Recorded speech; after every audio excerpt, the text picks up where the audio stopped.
Buenas noches. Creo que ya se dio un tiempo prudencial para que puedan entrar a la sala. Mm, la idea de hoy de la charla del doctor Urriago es ver desde el punto de vista farmacológico cómo podría ser el comportamiento de esta, digamos, de esta mezcla que no es tan nueva, pero pues que ha tenido un auge últimamente del Ketodex. Eh, Conozco pues de buena fuente que hay anestesiólogos y docentes que han utilizado esta fórmula.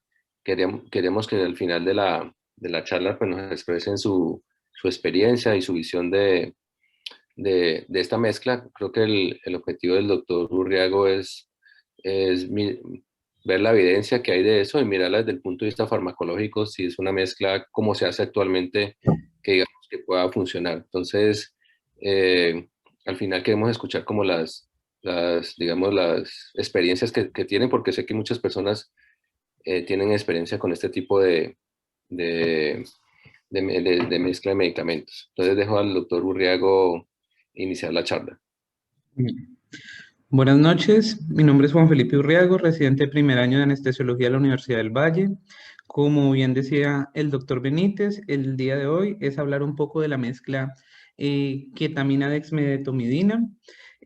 Mis tutores para esta presentación son el doctor Andrés Fabricio Caballero, quien es el jefe de departamento de anestesiología, al médico anestesiólogo intensivista, el doctor Javier Benítez, quien les hablaba ahora, quien es médico anestesiólogo neuroanestesiólogo, profesor auxiliar del Departamento de Anestesiología, y el doctor Andrés Velázquez, médico anestesiólogo, anestesiólogo e intervencionista, que también es profesor de la Universidad del Valle.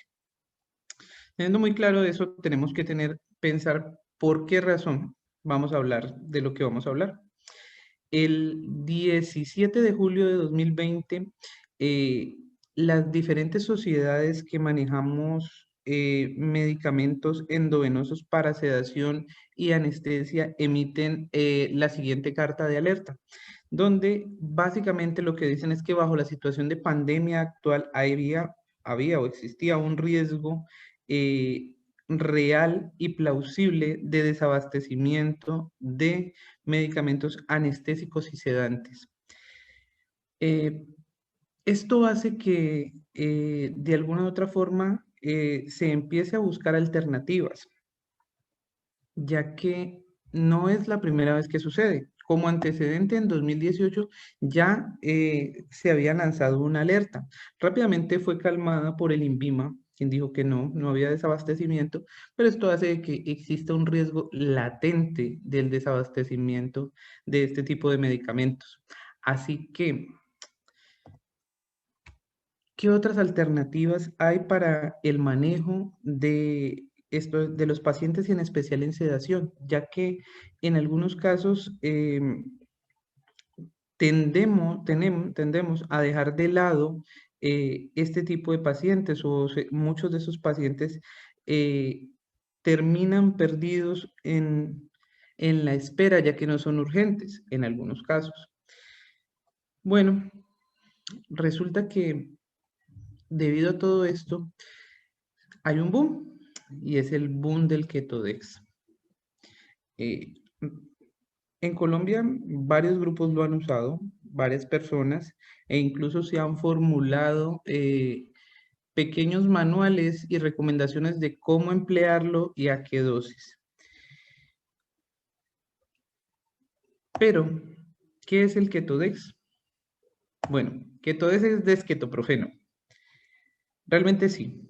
Registrada la marca comercial es un desketoprofeno, pero resulta que en el año 2013, bueno, realmente el artículo fue escrito en 2012, la doctora Raki Goyal, una médico anestesióloga pediatra de Nueva Delhi, saca este articulito donde ella dice que usó esta combinación, que ella dentro de lo que dice también deja muy claro de que no es la primera persona que usa esto, que se venía usando, pero que ella lo quiere llamar Ketodex. Curiosamente pongo la imagen del desquetoprofeno porque un médico de nombre Jadon le hace una respuesta y una anotación diciéndole, mucho cuidado, que Ketodex ya existe y es desquetoprofeno. Teniendo esta pequeña anécdota, vamos a usar este derrotero para poder entender cómo actúa esta combinación de medicamentos, qué es lo que queremos lograr. Primero, tenemos que saber un poco de la farmacocinética y farmacodinamia de los fármacos en general. Puede que sea un poco ladrilludo, pero intentaré que sea lo más entendible posible. ¿Qué es lo que busca? O sea, el anestesiólogo cuando pone esta combinación del Ketodex, ¿qué es lo que busca? Ya no solo qué es lo que busca, sino cuál es el efecto real de los componentes que son ketamina y dexmedetomidina a nivel del sistema nervioso central. Pero como el anestésico perfecto no existe, que actúe donde yo quiero, el tiempo que yo quiero, resulta que hay que mirar otras estimulaciones, y hay que mirar las estimulaciones del sistema nervioso periférico, en todo lo que es por fuera de nuestro sitio de efecto principal. También, cuando damos Ketodex, en la mayoría de estos casos que vemos, se está dando en una jeringa. Vamos a ver cuál es la diferencia entre dar ese bolo y dar una infusión continua. Vamos a hablar de las dosis de los medicamentos según cómo han venido evolucionando y según las recomendaciones de expertos. Vamos a mirar cuáles son las contraindicaciones. Muy importante este punto 7 que casi siempre nos lo saltamos, que es cuáles son las recomendaciones de los fabricantes con estos medicamentos. Vamos casi al final a hablar de una visión integrativa de todo lo que hemos dicho adelante y al final unas recomendaciones finales. Y por último, como decía el doctor Benítez, oír las experiencias de las personas que han usado Ketodex y si algo de lo que hemos dicho se cumple o no se cumple. Bueno, vamos a empezar con un poco de farmacocinética y farmacodinamia. Primero, vamos a hablar de la unión a proteínas. Básicamente lo que quiero decir aquí es, entre más unida a proteína esté un fármaco, mayor será la vida media. Y entre mayor sea la vida media, más tiempo va a demorar en depurarse el fármaco. ¿Y qué es la depuración? La depuración es la cantidad de sangre de la cual se separa el plasma por unidad de tiempo. Y el otro concepto aquí que vamos a tener claro es el volumen de distribución, que es la relación entre la cantidad de un fármaco con su concentración en sangre o plasma. Todos estos conceptos vienen de el Goodman y Gilman. Siguiente concepto, vida media. De forma matemática, diremos que la vida media es el logaritmo natural de 2, que es 0.693, por el volumen de distribución sobre el clearance. ¿Qué es la vida media? Es el tiempo en el que se elimina el 50% de un fármaco después de que este se ha dado a nivel sanguíneo o a nivel del tejido que queremos perfundir con este fármaco. Generalmente la estabilidad se logra entre 4 a 6 vidas medias e incluso algunos hablan de 8 vidas medias. Otro concepto a tener claro es el volumen de distribución. ¿Cómo están distribuidos los líquidos en el cuerpo humano? Vamos a hablar que el cuerpo humano está tiene aproximadamente un 60% agua.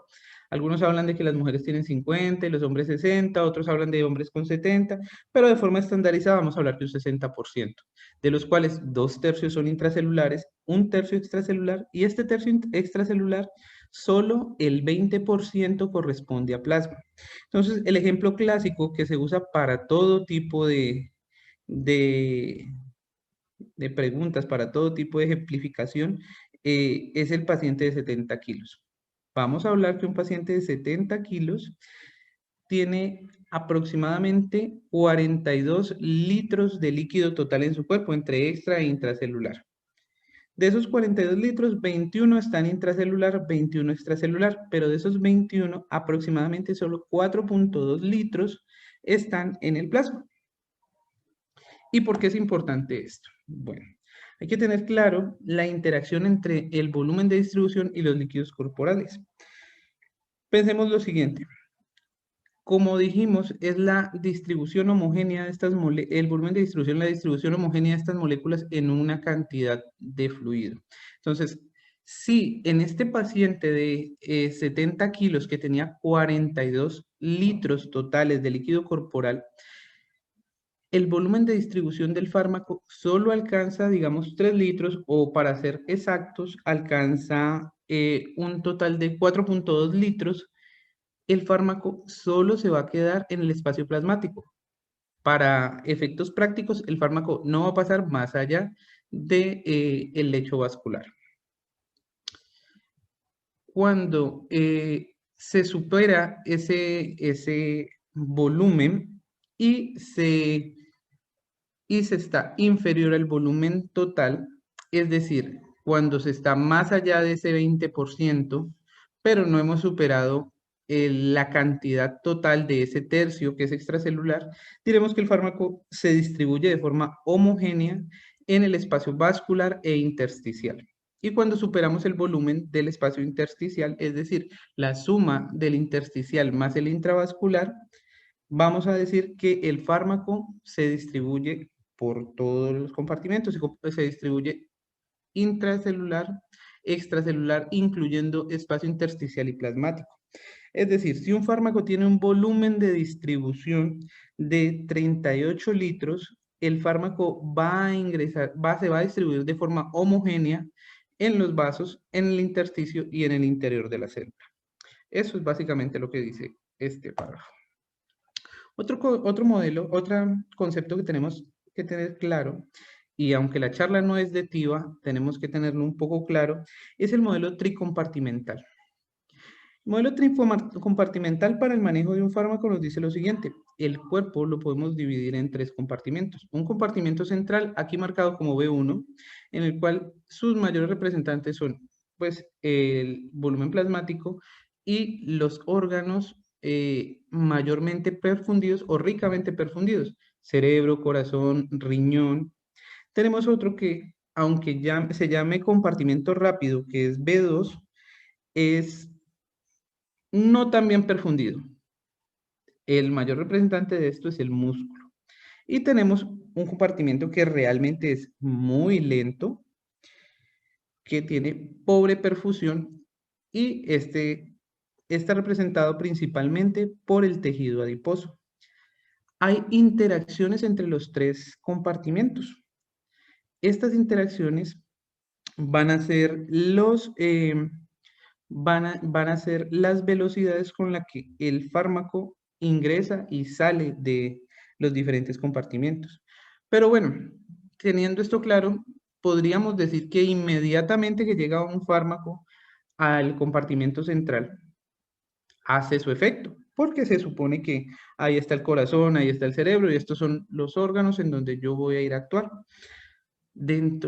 Pues no, no es cierto. Dentro de este compartimento central existe un subcompartimento, que es el famoso sitio efecto. El tiempo en el que inicia la acción de este fármaco es el tiempo en el que ese volumen que está en ese mismo compartimento central llega a ese subcompartimento. Normalmente en anestesiología llamamos a este tiempo la latencia. Dele 40 segundos que ya va a iniciar la latencia del fármaco. Es el tiempo. ¿Y cómo medimos esto? Bueno, resulta que hay unas variables de transferencia entre los diferentes compartimentos, y entre ese compartimento y el central no es diferente. También hay esta variable. Debería haber dos variables, una que habla de la transferencia desde el compartimento central al sitio efecto, y otra del sitio efecto hacia el compartimento central, como se ve, por ejemplo, en B1 con B2 y B2 con B3. Pero realmente esto es muy pequeño, así que lo unificaron en una sola variable. Esta variable es la KEO, que quiere decir que no va a ningún lugar. Entonces, este articulito del doctor Tafur y el doctor Lema me parece que es de los que más claro y sencillo deja el término. Entonces, como les decía, la KEO o KE0 es lo que sale de el sitio efecto, que en este caso lo llamaremos BE, hacia el exterior. Y es 0 porque es que no va hacia otro compartimento, está en el mismo compartimento. Además de eso, tenemos que tener claro el concepto de vida media KO. El concepto de vida media KO es el tiempo en el que la concentración en el sitio efecto alcanza el 50% de la concentración plasmática, cuando esta se mantiene constante. Suena un poco a chino. Aquí tenemos un poco las diferentes KO y vida media KO. Para entender eso, puse este ejemplo. Imagínense esto. Aquí está mi sitio efecto. Yo le estoy poniendo el fármaco, que sería el agua para este café, pero está saliendo de allí. Imagínense que de aquí sale una gota cada segundo y de aquí sale una gota cada medio segundo. ¿Cuánto tiempo va a demorar en que se llene la mitad de esto versus la mitad que se llene la mitad de esto? Posiblemente en el que cae la gota cada medio segundo se va a demorar más en llenarse la mitad de esto comparado con la que la gota cae cada segundo. Espero se entienda el concepto. Entonces, vamos a decir que la KO y la vida media KO son inversamente proporcionales. Una KO más pequeña quiere decir que hay una salida más rápida del fármaco, desde el sitio efecto hasta el compartimento central. Y esto va a hacer que se demore más en alcanzar el 50% de esa concentración plasmática. Y viceversa. Otro concepto es el T-peak o el pico. En esto se habla de lo siguiente: es el tiempo de la máxima concentración en el sitio efecto después de un bolo intravenoso cuando no había previamente fármaco en el torrente sanguíneo. Es decir, en esto se basa el bolo. Si usted le pone un bolo, este es el tiempo en el que ese bolo va a llenar ese sitio efecto. ¿Vale? Entonces, teniendo claro ya estos conceptos básicos, vamos a hablar, vamos a hacer una primera pregunta. ¿Qué es lo que buscan? ¿Cuáles son los beneficios que buscan los anestesiólogos cuando se usa la combinación keto-dex? Bueno, lo que ellos dicen es, o lo que decimos, porque esto es una práctica muy habitual entre todos, es, vamos a enfrentar efectos adversos para tratar de neutralizarlos. Entonces decimos, la ketamina da taquicardia, bueno, le pongo dexmedetomidina que da bradicardia y me va a quedar estable. La ketamina da hipertensión y la dexmedetomidina da hipotensión. La interacción entre los dos teóricamente debe manejar una tensión arterial adecuada. Lo mismo con la salivación y pues la disociación y la sedación, aquí sería como pensar en una sinergia entre los dos. Y claro, el efecto analgésico de los dos aparentemente se potencia. Bueno, utilizando una frase del filósofo postmodernista Andrés Velázquez, vamos a botar corriente un rato. Entonces, vamos a lo que vamos. Vamos a hablar de los efectos de los componentes del ketodex en el sistema nervioso central. Ketamina.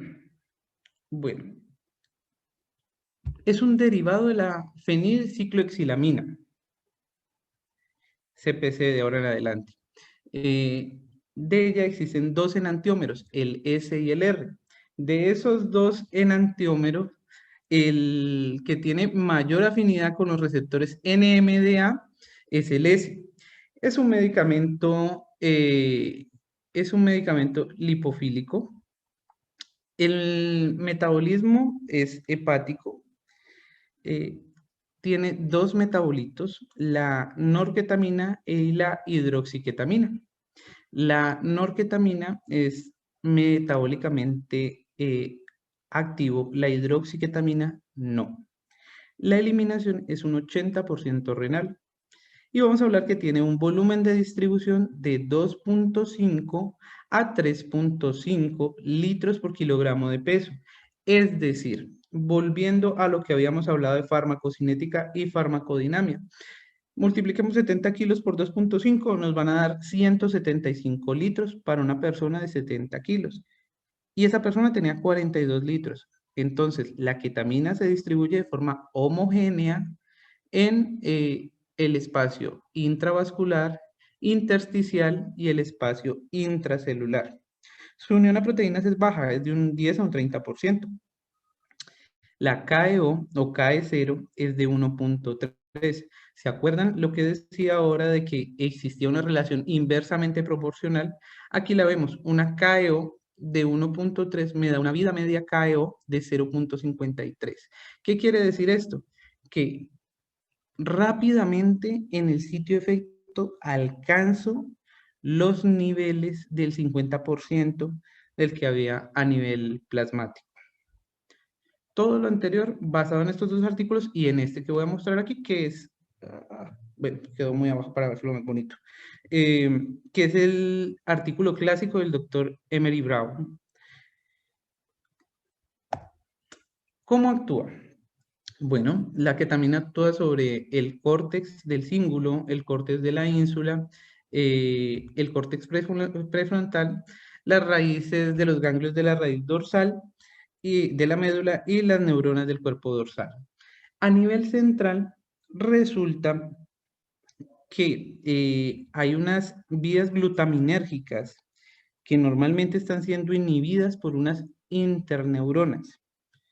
Así que cuando llega la ketamina a nivel central bloquea estos receptores NMDA aquí a nivel de estas interneuronas y al bloquear estos receptores deja vía libre a que haya una función excitatoria marcada. No existe una regulación. Esto a nivel central. ¿Esto en qué traduce? Bueno, vamos a decir que cuando se le hace un electroencefalograma a un paciente que está bajo efectos de ketamina, tiene una mayor cantidad de ondas beta y de ondas gamma. Como pueden ver aquí, para resumir, las ondas beta son ondas de estado de alerta y de concentración consciente. Las ondas gamma son tareas de alto procesamiento cognitivo. Y de aquí hay que darle hay que darle la razón al doctor Brown, que decía que nosotros no dormimos pacientes, nosotros damos anestesia. Y esto es un claro ejemplo. El paciente cuando está usando ketamina no está dormido. Las ondas son de un paciente despierto. Pero entonces, ¿por qué el paciente está disociado? Bueno, imagínense esto, le está llegando mucha información al tiempo y esto es como si fuera su computador. ¿Qué pasa cuando usted carga el computador de mucha información? Se bloqueó. ¿Sí o no? Es básicamente el efecto disociador de la ketamina a nivel del sistema nervioso central. Hay una sobrecarga de información, hay un patrón desordenado, principalmente validado por esas ondas. Cuanto al receptor, bueno, este es el receptor NMDA. El NMDA tiene dos formas de activación. Una, la activación por glutamato más serina, tienen sus sitios acá, pero si ustedes ven, son curiosos, el interior del receptor está bloqueado por un magnesio. El receptor debe abrirse y ese magnesio debe separarse del receptor para mejorar el ingreso de calcio. Bueno, ya se abre por acción de la serina y de la glicina, pero resulta que la despolarización de la membrana va a hacer que ese magnesio se separe. En este caso, la dexmedetomidina va a ingresar y se une a un sitio que se llama CPC, sitio de unión de la fenilciclohexilamina. En este sitio de unión va a evitar que se separe este magnesio y va a evitar que entre calcio. Conclusión, no hay un flujo de calcio al interior de la célula. Y esta es la forma en la que actúa la ketamina en el receptor NMDA. Hay otros receptores, los receptores opioides, mu, kappa y delta, se ha demostrado que sí tienen un efecto analgésico asociados a ellos, pero curiosamente cuando se le pone naloxona, el paciente no se le pasa el efecto. Hay muchas teorías, dicen que puede ser de forma indirecta y últimamente se está hablando de que él tiene una acción diferente según el receptor y que estimula los kappa, pero que antagoniza los mu. Y por eso es que no le hace nada la naloxona. También tiene influencia sobre receptores serotoninérgicos. Allí hablaba mucho, ¿se acuerdan de los dos enantiómeros S y R? Hablaba mucho que el enantiómero R tiene mayor afinidad por estos receptores y ahí se explica parte de su uso en depresión. También tiene acción sobre receptores muscarínicos, nicotínicos. Voy a hablar someramente porque más adelante lo voy a decir mejor. Y vamos, también tiene una acción sobre estos receptores de calcio dependientes de voltaje y los canales de potasio. Dentro de eso, lo que hace es un bloqueo noradrenérgico, un bloqueo serotoninérgico y también puede bloquear canales de sodio. Es decir, la ketamina también puede ser usada como anestésico local. Además, tiene cierto efecto antiinflamatorio porque tiene inhibición sobre las interleuquinas 6 y el receptor de sustancia P. Cuanto a la dexmedetomidina, bueno, dexmedetomidina, vamos a decir que es un agonista selectivo alfa 2. Tiene una afinidad de los receptores alfa 2 versus alfa 1 de 1620 por 1.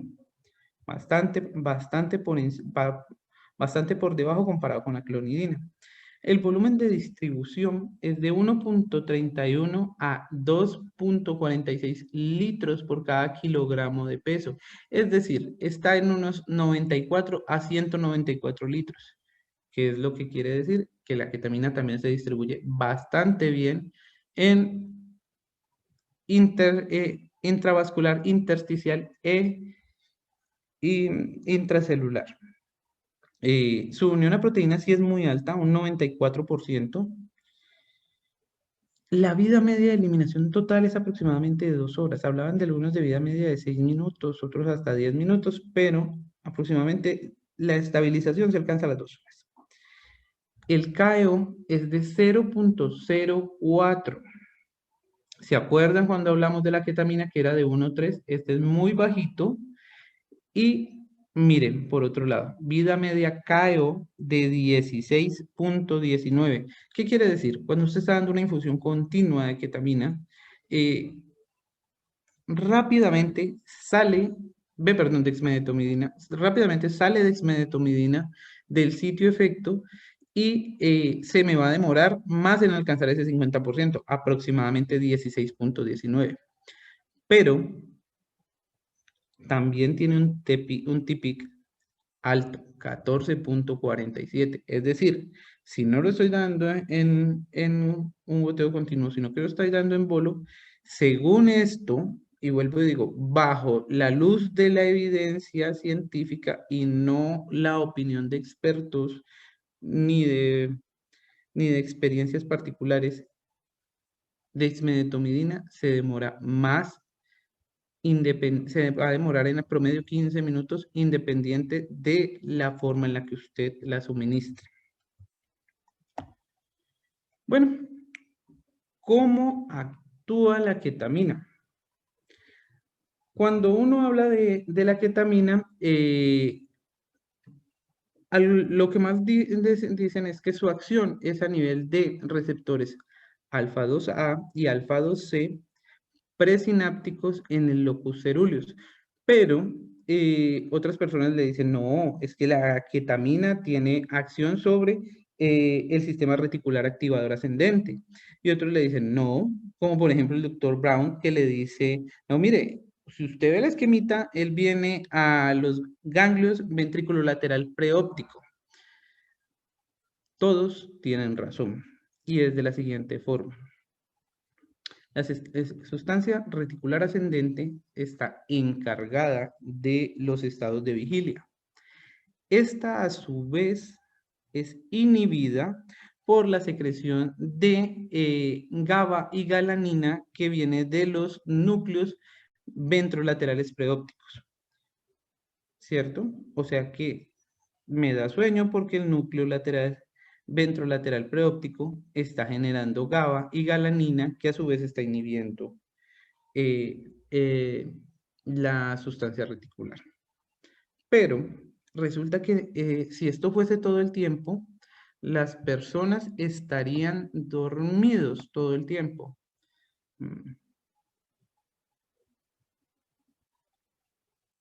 Qué pena. Muchas gracias, Arley, por la recomendación. Pero en el caso de la dexmedetomidina, si hacemos esto, pero si esto fuese todo el tiempo, tendríamos sueño todo el tiempo y todo el tiempo estaríamos dormidos. Sería como residente en época de parciales, algo así. Pero ese núcleo no está actuando todo el tiempo como él quiere. Él está, y como pueden ver aquí, miren esta línea punteada, eh, ese núcleo está siendo inhibido por la norepinefrina. ¿De dónde sale esa norepinefrina? Del locus ceruleus. Entonces, ya dándolo en síntesis, la dexmedetomidina hace que no se secrete norepinefrina. Al no secretarse norepinefrina, estos núcleos ventrolaterales preópticos son libres de producir GABA y galanina, y estos a su vez van a inhibir la sustancia reticular. ¿Cómo actúa eso? Entonces, ¿cómo inhibe esa secreción de norepinefrina o noradrenalina?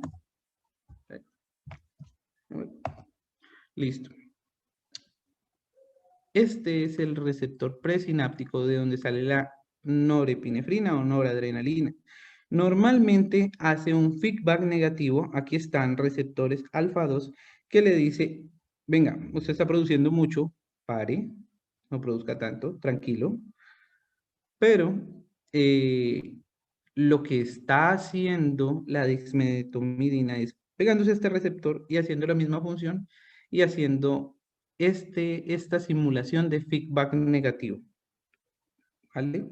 ¿Y qué conlleva esto? Bueno, a que el paciente bajo efectos de dexmedetomidina muestre un patrón de sueño no REM.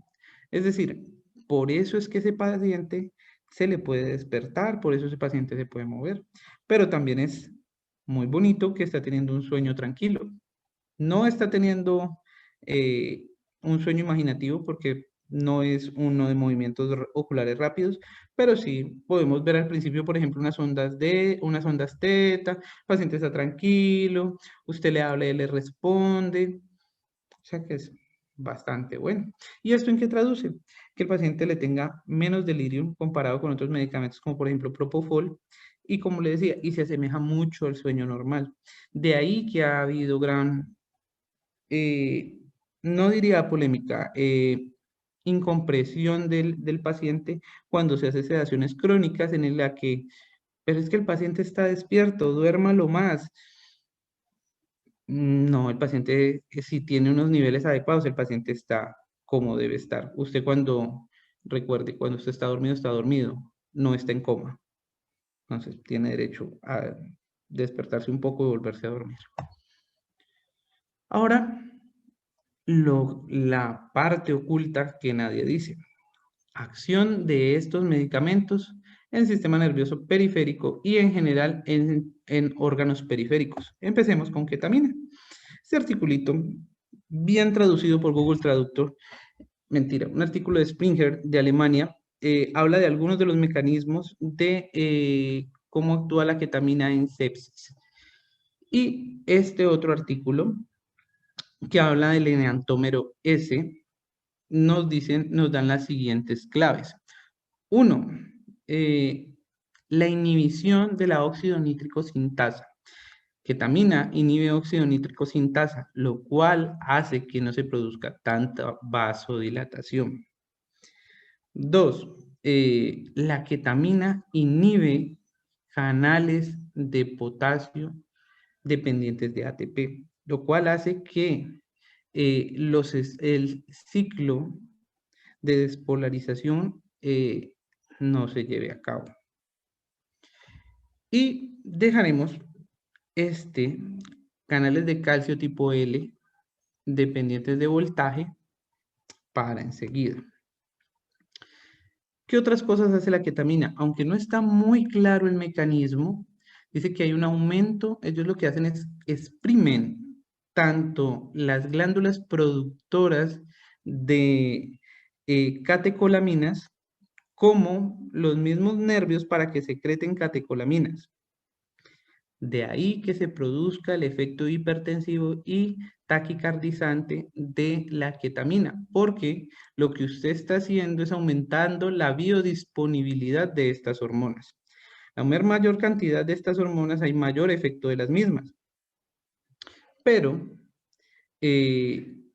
hay también lo que dijimos ahora, hay una inhibición de los canales de potasio dependientes de ATP. ¿Qué quiere decir esto? Que no hay una buena despolarización. Y también hay la famosa inhibición de la óxido nítrico sintasa de la cual hablé ahorita. Y hay un efecto sobre la músculo lisovascular. Para saber exactamente qué es lo que está pasando, vamos a mirar estos canales, que son los canales de calcio dependientes de voltaje. Normalmente ellos se abren para pues mejorar contractilidad y pues es uno de los blancos del inotropismo, pero resulta que ketamina hace esto, va y tapa esos canales. Además de que como estaban bloqueados los canales de potasio ATP dependientes, se genere menos entrada de calcio y haya unos niveles más bajos de calcio en el interior de la célula, específicamente en célula cardíaca. ¿Qué quiere decir esto? Que su acción directa sobre el miocardio es una acción inotrópico negativa. Pero esta acción queda solapada porque a su vez aumentó biodisponibilidad de catecolaminas. Por eso es que no vemos regularmente esto. Pero aquí lanzo una pregunta.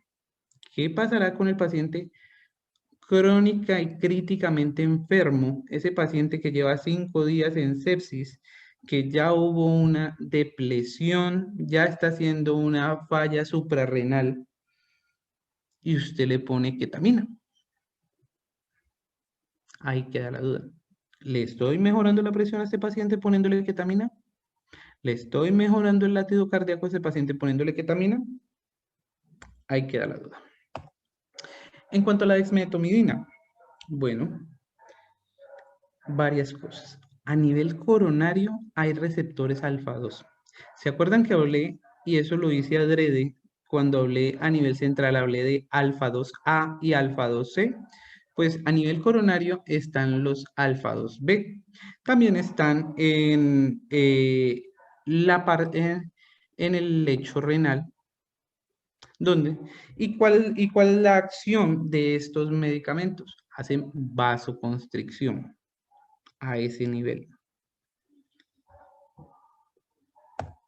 Entonces, como les decía, dexmedetomidina puede estimular receptores alfa 2B y con esto generar vasoconstricción coronaria, vasoconstricción renal, aumentando cifras tensionales y con un riesgo per se de isquemia.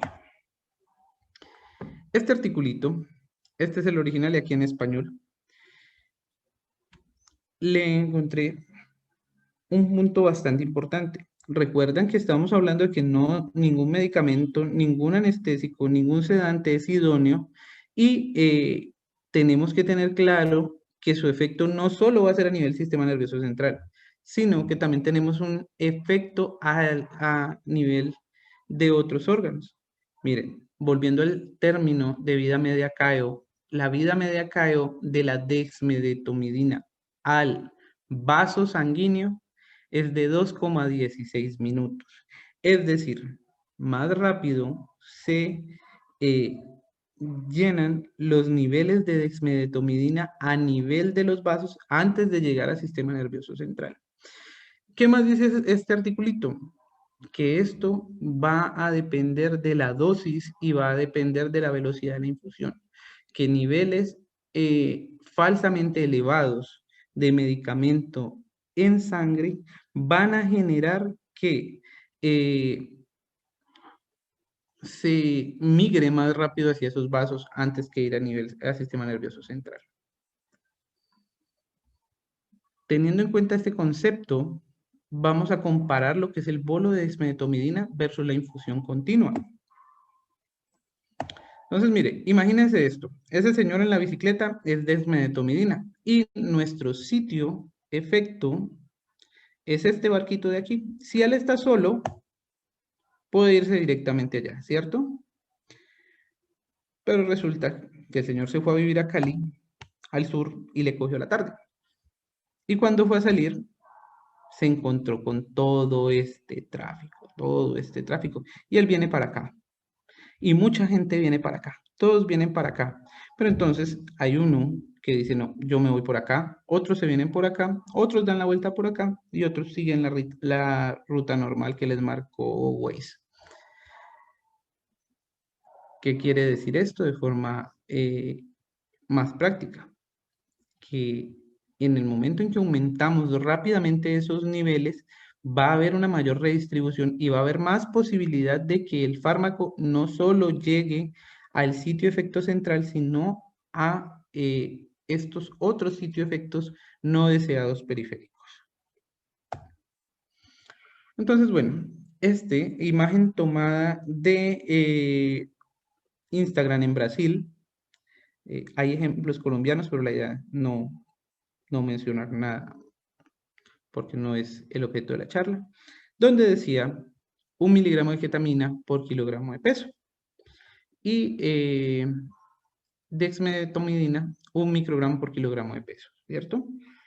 Entonces, ¿qué dicen los modelos de infusión versus esta jeringada donde tenemos las dos cosas y la pasamos? Bueno, usando la aplicación del doctor David Ramírez Elitiva, se ve lo siguiente. Cuando vamos a hacer por el modelo, pues el modelo más empleado, que es el modelo de la doctora Hannibal, que es un modelo alométrico de peso escalonado, que lo que quiere decir es que al peso corporal lo toma cada compartimento y le da un peso proporcional a su espacio, pero nunca superior al peso total. Y según ese peso, trabaja el medicamento. Entonces, ¿qué dijo?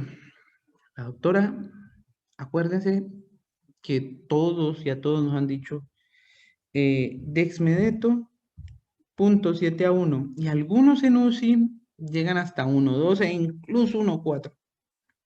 Pero mire, la doctora aquí en su modelo para un paciente de 70 kilos, que es el modelo estándar que siempre se utiliza, habla de 2.8 miligramos kilogramo de peso. Entonces la pregunta es, ¿esto es más que la dosis recomendada? Aparentemente sí, 196 microgramos, versus lo que están proponiendo aquí, que son 1 por 70, 70 microgramos. Mucho menos de la mitad, ¿cierto? Bueno, surge la siguiente pregunta. ¿La dosis de dexmedetomidina recomendada en ketosis es menor a la administrada en los modelos de infusión? Entonces, hay que recordar a Albert Einstein y el tiempo todo es relativo, dependiente del tiempo. ¿Qué quiere decir esto? Miren, no es lo mismo pasar el medicamento en 10 minutos a pasarlo en 1 hora. Y ahora, usando la misma simulación, vamos a decir, en este caso, el mismo modelo, el pico plasmático que se produce cuando se usa dexmedetomidina en infusión es de aproximadamente 1,3 nanogramos por mililitro, ¿cierto? Hasta ahí llegamos con el medicamento cuando se da de forma continua. ¿Qué pasa cuando se pasa en bolo? Usando la misma aplicación y como no dejaba hacer el bolo directamente, primero lo calculé a una infusión de 10 microgramos ml, que es lo que va a traer la jeringa. Le puse el bolo a 70 microgramos, que es lo que le va a pasar con la jeringada, porque pesa 1 por kilo por 70 kilos, 70 microgramos. Y, o sea, usted en una jeringa, el que me diga que pasó una jeringa en 5 minutos, miente, nadie se demora 5 minutos. Entonces, ¿qué hice? Puse el bolo y eliminé las otros tipos de infusiones para que no me viciara la la gráfica. Miren lo que pasa cuando se dio el bolo. ¿Cuántos microgramos se pasaron? Paciencia, que ya va para allá.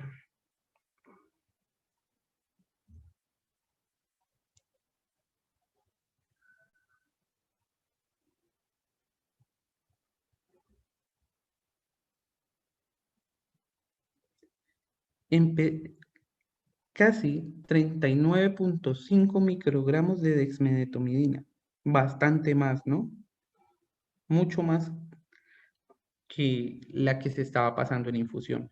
¿Recuerdan el artículo anterior donde decía que los efectos alfa 2B son dependientes de tiempo y dependientes de concentración? Es por esto. Estamos generando una concentración muy alta en un tiempo muy corto. O sea que mayor riesgo de que el paciente presente alteraciones provocadas por estimulación de receptores alfa 2B. Pero entonces, ¿cuál es la dosis del medicamento?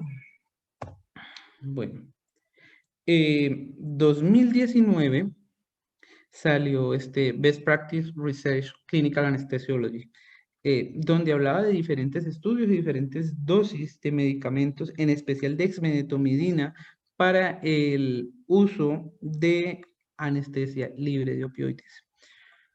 Como pueden ver, dosis de 0,5, dosis de 0,2, aquí incluso se hablan de bolos, y es muy importante dentro de esto el doctor Moulier. El doctor Moulier es un cirujano, un anestesiólogo dedicado a cirugía bariátrica belga que habla mucho, mucho, mucho de anestesia libre de opioides. Ya lo vamos a tocar más en profundidad. Pero entonces, entre tantas cosas, tanto que se dice, vamos a alguien seriecito que nos diga qué dosis debemos usar. Ya me disculpan la cantidad de letras que van a venir, pero eran necesarias. Up to date dice y empieza textual, lo pasé textual. No se recomienda el bolo debido a la preocupación por el compromiso hemodinámico que pueda presentar el paciente. Si usted va a dar una dosis de carga, que es diferente a una dosis de carga a un bolo, que no sea menor a 10 minutos, y usted la puede iniciar hasta 1 microgramo kilogramo de peso.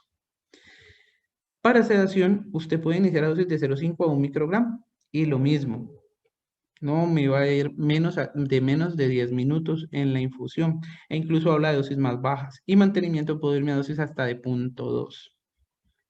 Nunca superando el microgramo kilogramo hora, y lo puse subrayado, hora. Ketamina, también lo puse textual, pero ketamina me está hablando de una dosis de 1 a 2 miligramos kilogramo para sedación. Y aquí hago una pregunta. Si yo tengo dexmedeto que me va a hacer sedación, ¿necesito ketamina para que también me dé un efecto disociativo? Queda en el aire la pregunta. ¿Qué dice la ASRA? Tomado en este artículo de este app de ketamina de 2020, y dice lo siguiente: a dosis de 0.35 miligramos por kilogramo, la ketamina produce un excelente control del dolor, e incluso en urgencias entre dosis de 0,3 a máximo 0,5 no hubo inferioridad a 10 miligramos de morfina.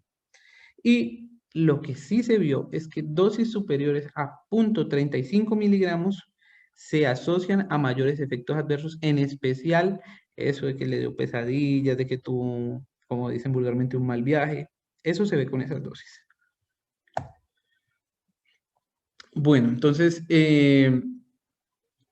las dosis, vía y tiempo de administración de la dexmedetomidina en combinación con Ketodex. Y aquí lo que voy a hacer es mostrar algunos estudios, algunas publicaciones que se han hecho al respecto.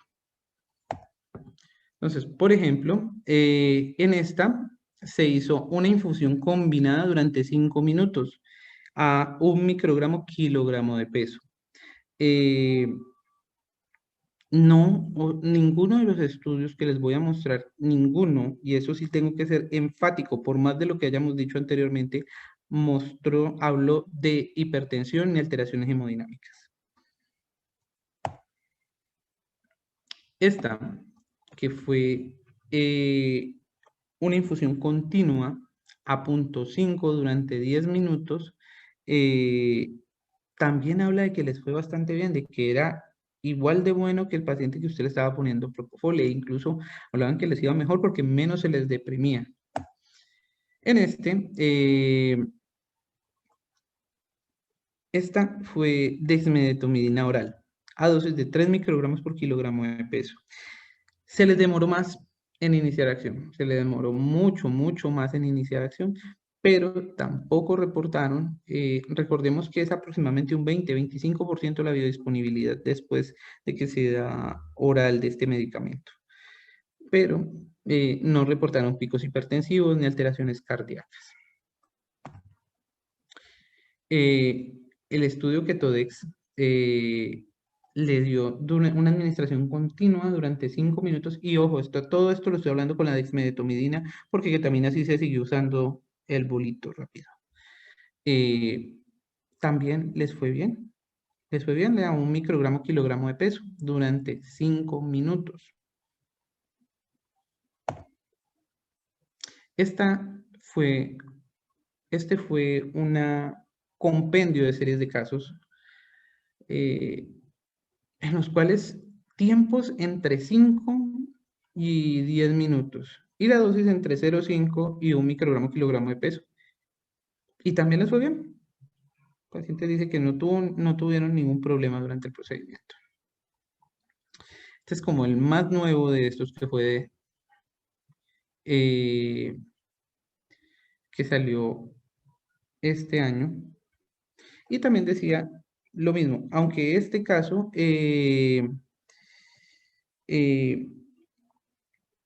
no hubo inferioridad con ninguno de los anteriores, les fue bastante bien y el tiempo de infusión también fue de 10 minutos. Entonces, ¿cuáles son las dosis que se recomiendan a Voz Populi actualmente para usar el Ketodex? Muchas publicaciones, y los hemos visto todos, hablan de usar ketamina a dosis de 0,8 miligramos hasta incluso 1 miligramo kilogramo de peso, más dexmedeto a 0,8 microgramos kilogramo de peso en una jeringa y pasar en bolo. ¿A cuánto? 1 ml por kilogramo por cada 10 kilos de peso. ¿Pero de dónde salió esto? No tengo pruebas y sí algo de dudas, pero lo más parecido, ¿se acuerdan que hablé hace poco del doctor Jean Moulier?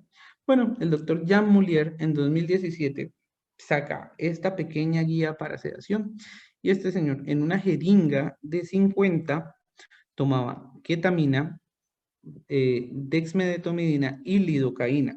Se empezaba una premedicación con dexmedetomidina .25 y cuando iba a llegar la hora del procedimiento ponía su mezcla 1 ml por cada 10 kilos de peso, ¿vale? Ya después la balanceaba con otras cosas.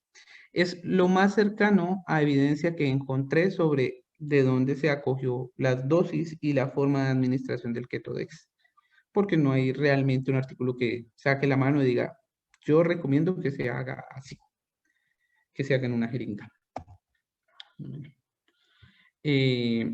En cuanto a la evidencia del uso del bolo de Ketodex, encontré estos dos articulitos. Bueno, uno es un reporte de caso, un señor obeso y una materna. En él usaron ketamina, dexmedeto y lidocaína en una sola jeringa para manejar tanto embarazada como el paciente obeso. Lo mismo, no reportaron picos hipertensivos, no reportaron problemas anginosos, no reportaron mayores alteraciones. Y en este otro, los brasileños, que ellos sí son como los que más fuerte le están metiendo al Ketodex, usándolo en endoscopia de vías digestivas altas, y dice que les ha ido bien usando su bolito. Pero entonces, esto es muy importante. ¿Cuál es la recomendación del fabricante? ¿Qué recomienda el fabricante? Porque hemos hablado de mucha evidencia, pero al final el dueño de su molécula es fabricante. Y vamos a hablar de por lo menos en dexmedetomidina de 2, que son muy importantes. Uno, Precedex, conocido por todos nosotros. Y si ustedes me creen, entre toda esta ficha técnica, dice que usted puede dar una dosis de carga, diferente a hablar de bolo, una dosis de carga a 6 microgramos kilogramo hora durante 10 minutos. Y ya después de eso me puedo bajar a 0,2 o incluso subir un poco a 0,7. ¿Vale? Además, bueno, esto con Preces. El otro es Dextor. Dextor también es otra dexmedetomidina de marca que también ha sido usada en múltiples ensayos clínicos. Y ellos sí directamente dicen, ni de carga ni nada, usted empieza infusión continua. Y además, acuérdense que cuando le hablé del modelo Hannibal, hablaba de un modelo escalonado alométrico. Dexdor dice se da por kilo de peso real del paciente. ¿Vale? Precedex no encontré que lo dijera exactamente, Dexdor sí. ¿Cuáles son las contraindicaciones? Bueno, para ketamina, vamos a empezar con alteraciones mentales, estados de intoxicación por sustancias, desórdenes psicológicos, paciente que tiene riesgo de aspiración, paciente con alteraciones cardiovasculares, que tenga una angina inestable, una falla cardíaca descompensada, una falla cardíaca severa, un pobre control de la presión arterial, lesiones neurológicas traumáticas agudas, eh, tumores cerebrales sintomáticos. Importante, elevaciones agudas, y esto hay que dejarlo claro, agudas de la presión intracraneal, alteraciones endocrinas, en especial que afecten la secreción de catecolaminas, como es el caso del feocromocitoma o el hipertiroidismo. Alteraciones oftálmicas como es el glaucoma, lesiones del globo ocular y, bueno, sociales, todas las que se puedan imaginar. En cuanto a la desmedeto, como pueden ver aquí está muy claro en el mismo artículo en alemán, que era donde lo encontré más en línea, pero traducido dice así. Las absolutas, un bloqueo auriculoventricular de segundo o tercer grado en pacientes sin marcapasos. Ya con marcapasos es otro cuento. Paciente que tiene alteración de la presión arterial no controlada. Paciente con evento cerebrovascular agudo. Paciente que tiene hipersensibilidad o intolerancia a la molécula de dexmedetomidina. Esas son las absolutas. Las relativas, paciente que tiene bradicardia o bradiarritmias con frecuencias cardíacas menores a 60, disfunción hepática y alteraciones vasculares periféricas. Bueno, pero no solo eso. En el ERAS de 2020 me dice lo siguiente. 1. Ojo con los ancianos, los obesos y la falla cardíaca. Los ancianos tienen un B1, un compartimiento central mucho más pequeño, por lo cual alcanzar esos picos va a ser mucho más fácil. Paciente con falla cardíaca, en especial con fracciones de eyección por debajo del 30%, son pacientes que, si bien independiente del bolo que usted le ponga, el paciente, así usted le dé una dosis de mantenimiento todo el tiempo sin bolo, el paciente se puede empeorar de su falla cardíaca. Y el obeso, realmente hay como cierto problema con los obesos, porque en muchos casos el modelo farmacológico el modelo farmacodinámico que se ha escogido es Hannibal. Pero Hannibal, cuando uno lo lee, habla de que su paciente estándar es un paciente de 35 años de edad con un peso de 70 kilos. Es decir, por más de que hable de que es el mejor modelo y posiblemente sí es el mejor modelo, eh, no está tan bien adaptado al paciente obeso. Además, en este mismo artículo dice lo siguiente, mire, cuando usted supera dosis plasmáticas de 1.9 nanogramos mililitro, eh, ahí se aumenta la presión arterial. También vuelve y recalca lo mismo. Entonces, como veíamos en el gráfico del bolo, eh, ¿a cuánto llegamos? A 39. ¿Superamos el 1.9? Sí. Teóricamente, estamos en mayor riesgo de generar esto. Los cambios abruptos, o sea, los bolos, pueden aumentar la presión arterial. Y ellos dicen que no supere 0,7. Con 0,7 le va bien, con 0,7 microgramos kilogramo hora. Otros modelos, como por ejemplo el modelo de Roll, sí está diseñado para ancianos, para pacientes obesos, ¿vale? Y el modelo clásico de Dick, lo que pasa es que el modelo de Dick, como variables para la creación del mismo, y no soy matemático, así que me podrían corchar fácilmente preguntando mucho de eso, toma como variable casi que exclusiva la estatura. Entonces, ¿se acuerdan esta imagen que a principio de la charla se colocó? Ahora viene la pregunta, ¿aún pensamos que estamos enfrentando efectos adversos? Pues mire, hay cosas que decir al respecto. Uno, esta bradicardia puede ser hipertensión arterial.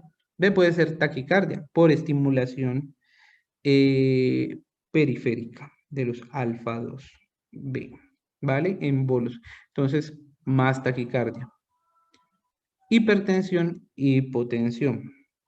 Esta hipotensión no es tan cierta con ese bolo porque puede hacer más hipertensión. Entonces, efecto aditivo. Este, pues, bueno, son menores.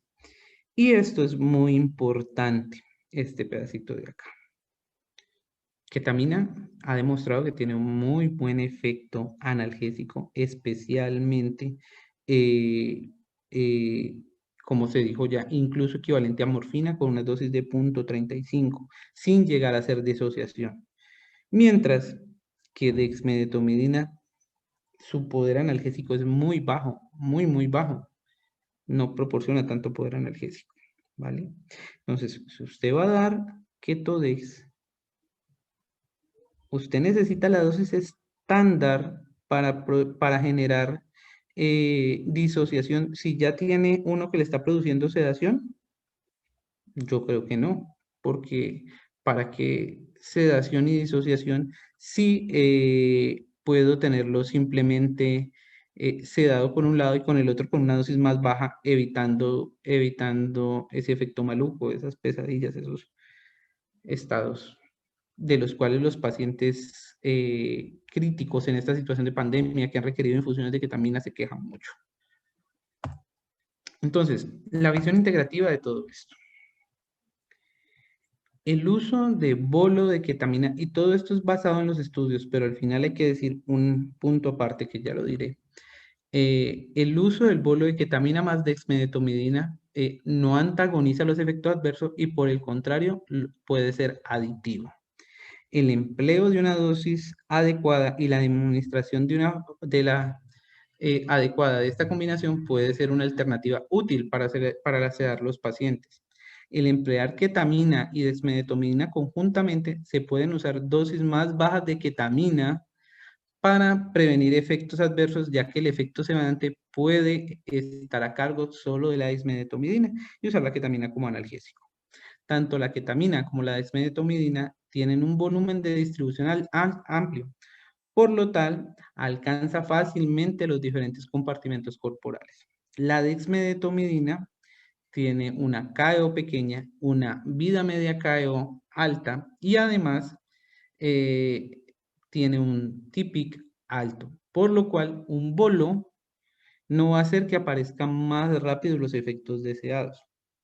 La exposición a bolos de dexmedetomidina genera mayor riesgo de alteraciones cardiovasculares. Ningún fabricante recomienda el uso de bolo de dexmedetomidina. Recomendaciones finales. Usar ketamina a una dosis máxima de 0.35 miligramos kilogramo. No usar bolos de dexmedetomidina. La dexmedetomidina administrar por infusión continua y usar una dosis de dexmedetomidina entre 0,7 a 1 microgramo kilogramo hora. Pero como no existe verdades absolutas y con todo lo que he dicho anteriormente, queda la duda de qué está pasando en esa combinación, más allá de lo que nos diga farmacocinética y farmacodinamia, de cómo funcionan los fármacos, ya que aparentemente ninguna de las publicaciones refiere un efecto adverso propio del medicamento. Esto abre la puerta a que se hagan trabajos de investigación de la combinación de los dos y la seguridad de la combinación de los dos en una jeringa. Pero de momento, no hay una recomendación fuerte para el uso de esta combinación en una jeringa. Y esto era todo lo que tenías para decirles. Muchas gracias.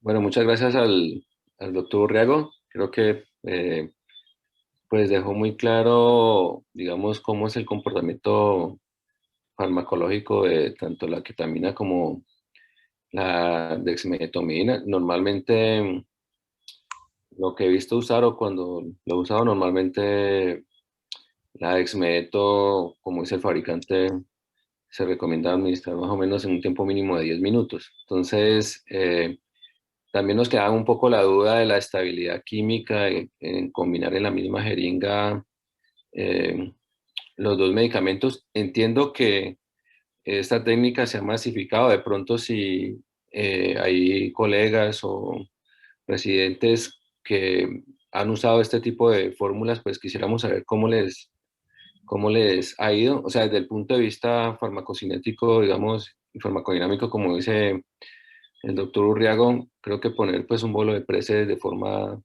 aguda o dexmedetomidina de forma aguda puede potenciar los efectos cardiovasculares eh, que se sumarían a los de la ketamina. Entonces, lo que yo he visto, por ejemplo, cuando he hablado con Germán Castillo y otros colegas que usan mucho este tipo de medicamentos, normalmente ellos lo usan como un tiempo prudencial de 10 minutos, pero digamos que en las redes sociales siempre se ha masificado en colocarlo de forma aguda, en forma de bolo, y pues ni siquiera los fabricantes han recomendado este tipo de administración, por lo menos con lo que respecta a la dexmedetomidina.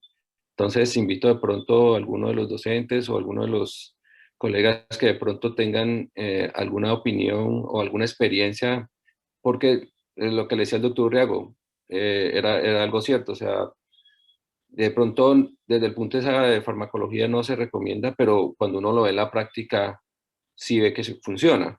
Entonces, eso daría pie de pronto a hacer trabajos de investigación, pues utilizando este tipo de mezclas de forma aguda. O sea, no estamos diciendo que esté mal, sino que las recomendaciones del fabricante desde el punto de vista farmacocinético, pues el comportamiento no va como para colocarlo en bolo, pero entiendo que en la práctica a muchos colegas les ha ido bien. Entonces, no sé si de pronto alguien pueda opinar o quisiera de pronto darnos su experiencia respecto a eso.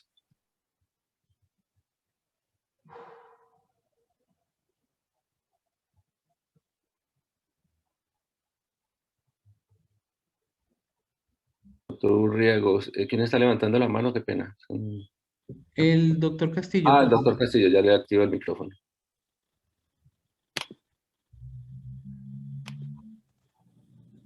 Listo, Hola, puedes hablar. listo, muchas gracias. Buenas noches a todos. Sí, pues esa combinación ketamina, desmedeto, que hasta pues la han popularizado como ketodex o ketodex, es un poco arriesgada cuando se maneja de esa forma aguda, un bolo casi que a toda velocidad, combinando allí. Yo uso una combinación que me ha ido muy bien para algunas sedaciones en procedimientos fuera de quirófano, especialmente en resonancias o sedaciones para fibroncoscopia, la mezcla de ketamina con desmedeto, pero obviamente los dos medicamentos, pero por separados. La ketamina sí se puede pasar un poco más rápida, obviamente nunca a 1 miligramo por kilo, porque son dosis de inducción, pero sí un poco menos. Y la desmedeto sí lo mínimo son 10 minutos. hay una combinación que me parece interesante, un estudio que muestra el 30-30, que es el de 30 microgramos de desmedeto y 30 miligramos de ketamina para procedimientos cortos como resonancia, sedaciones en escanografía en pacientes neurocríticos. Esa combinación me parece muy interesante y es útil para estos procedimientos que no involucren estímulos dolorosos. Pero esa combinación en la misma jeringa es muy utilizada también en algunos grupos que manejan anestesia libre de opioides, porque pues tratan como de economizar bombas, que es una de las grandes dificultades cuando uno da anestesia libre de opioides, que son demasiadas infusiones a la vez.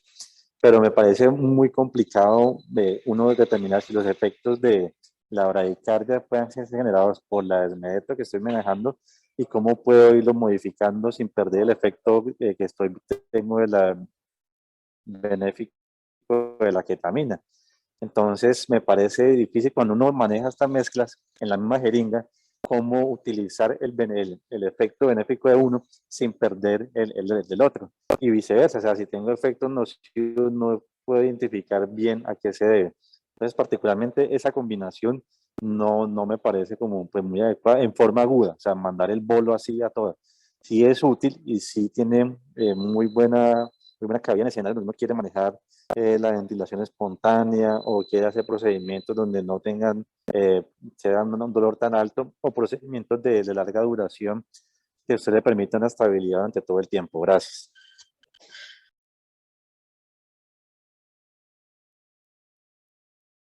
Muchas gracias, Germán, por tu... Creo que está levantando la mano la doctora Claudia Comaromi. Le voy a activar el micrófono para que pueda participar.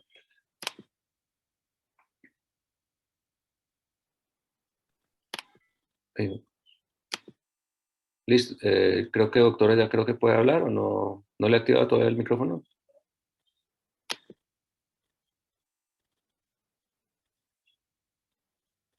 Doctora Claudia, creo que puede... Hola, buenas noches. Buenas noches, doctora. ¿Sí me escuchan? Sí. Sí, doctora, claro, la escuchamos claro. Ok, gracias. ¿Cómo están? Juan Felipe, pues muy buena y muy profunda tu revisión, sobre todo en cuanto a la parte farmacológica. Muy interesante, cada vez hay más datos que vamos aprendiendo de estos dos medicamentos, sobre todo la ketamina que estaba tan olvidada, pero que fue rescatada por esta pandemia.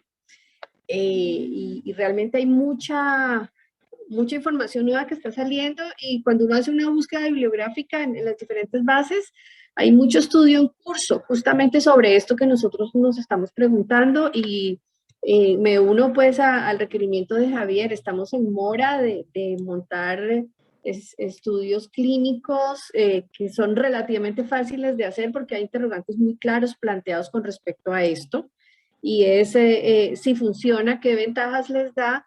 Y la pregunta última que estamos planteando que es, bueno, ¿se puede mezclar o mejor no lo mezclamos? Yo tengo poca experiencia con ketamina en infusión continua transoperatoria. Como decía el doctor Castillo, pues ampliamente se usa sobre todo para sedación y procedimientos fuera de quirófano. La he visto utilizar como premedicación intranasal en niños. Hay gente de México que tiene mucha experiencia con esto y tuve la oportunidad de compartir algunas cosas con ellos allá.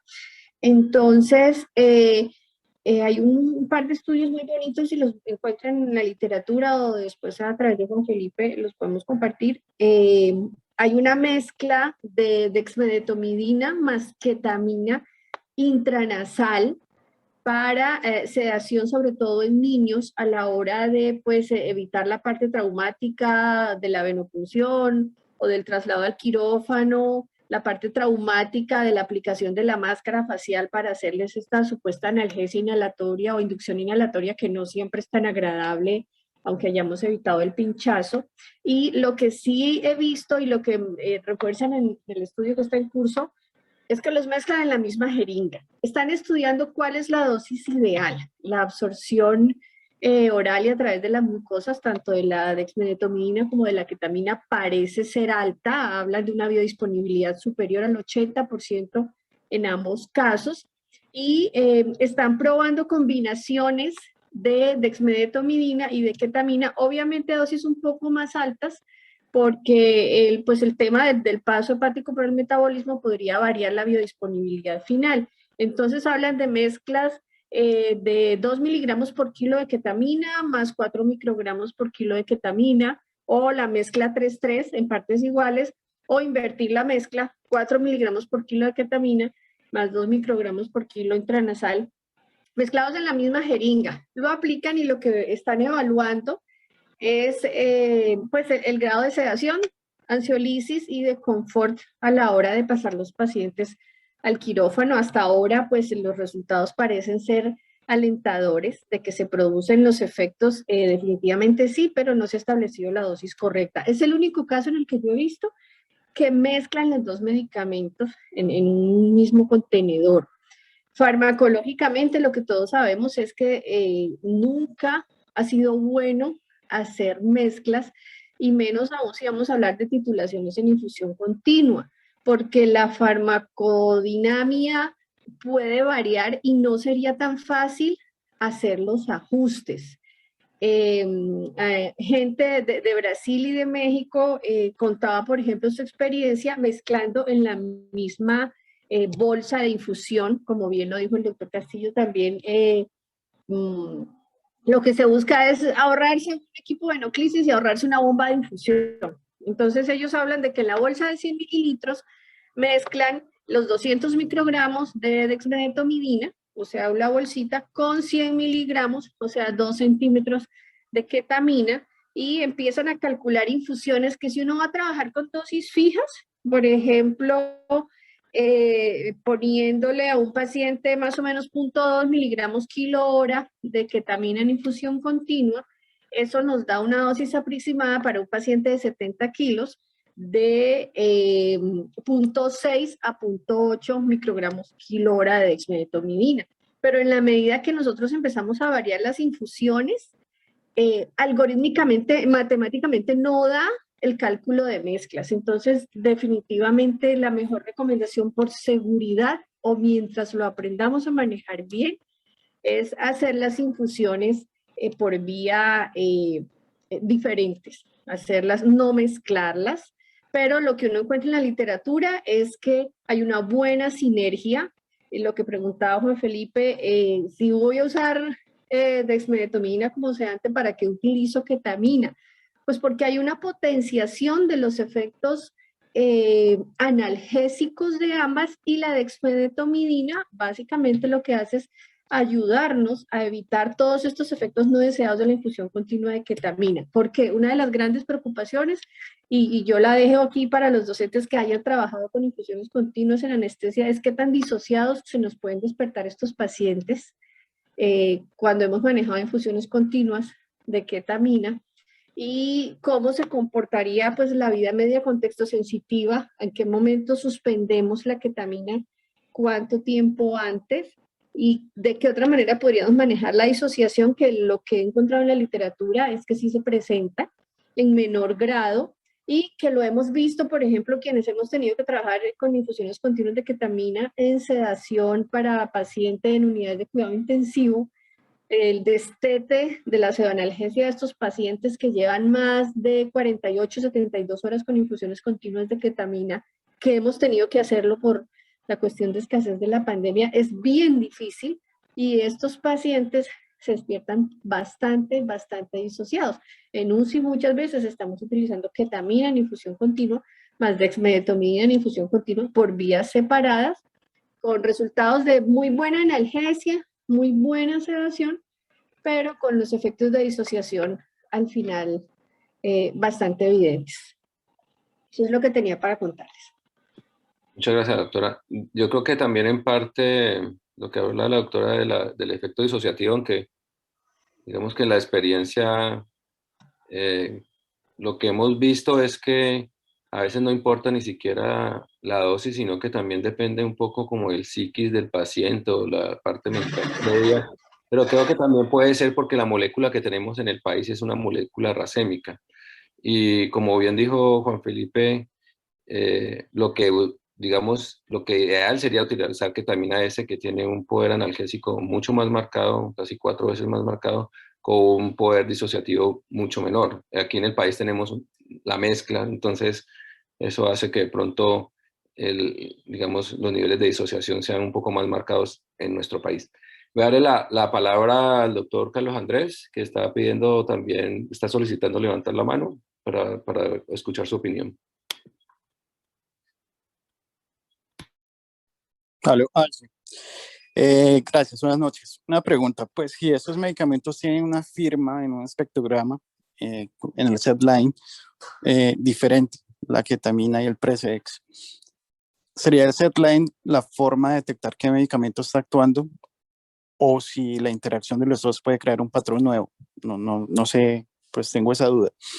Y la otra es una anécdota. En la universidad hace unos 10 años, de pronto cuando el propofol o el remifentanil era una novedad, a alguien se le ocurrió mezclarlos en una bolsa. Y esa persona presentó ese trabajo y fue expositor internacional.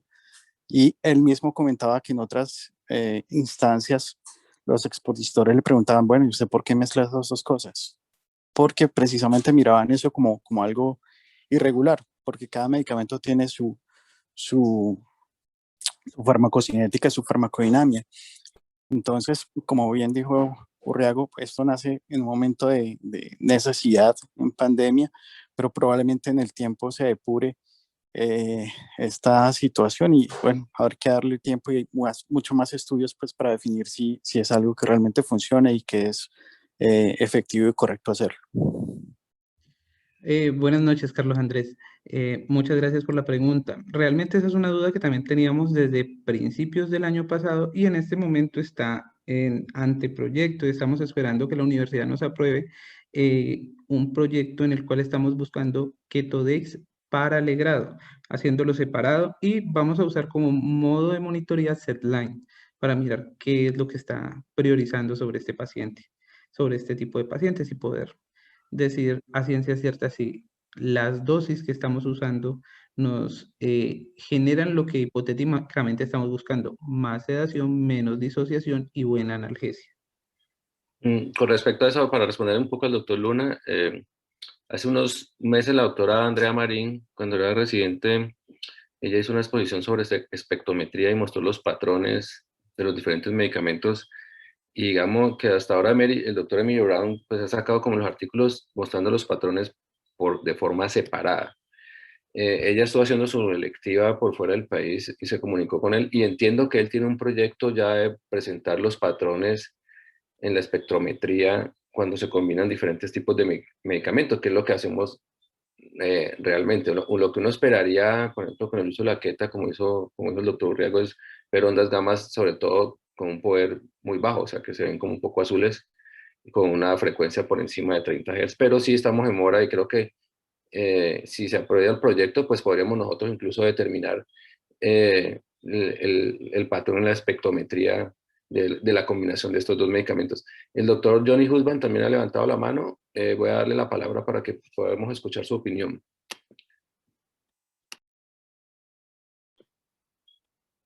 Doctor Husband.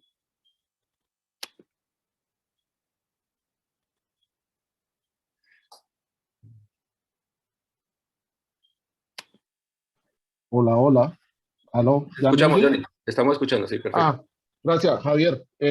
Tuve el placer de compartir sitio de trabajo con Javier en la Rafael Uribe, Javier, y me acuerdo cuando me compartiste tu trabajo sobre desmetomidina.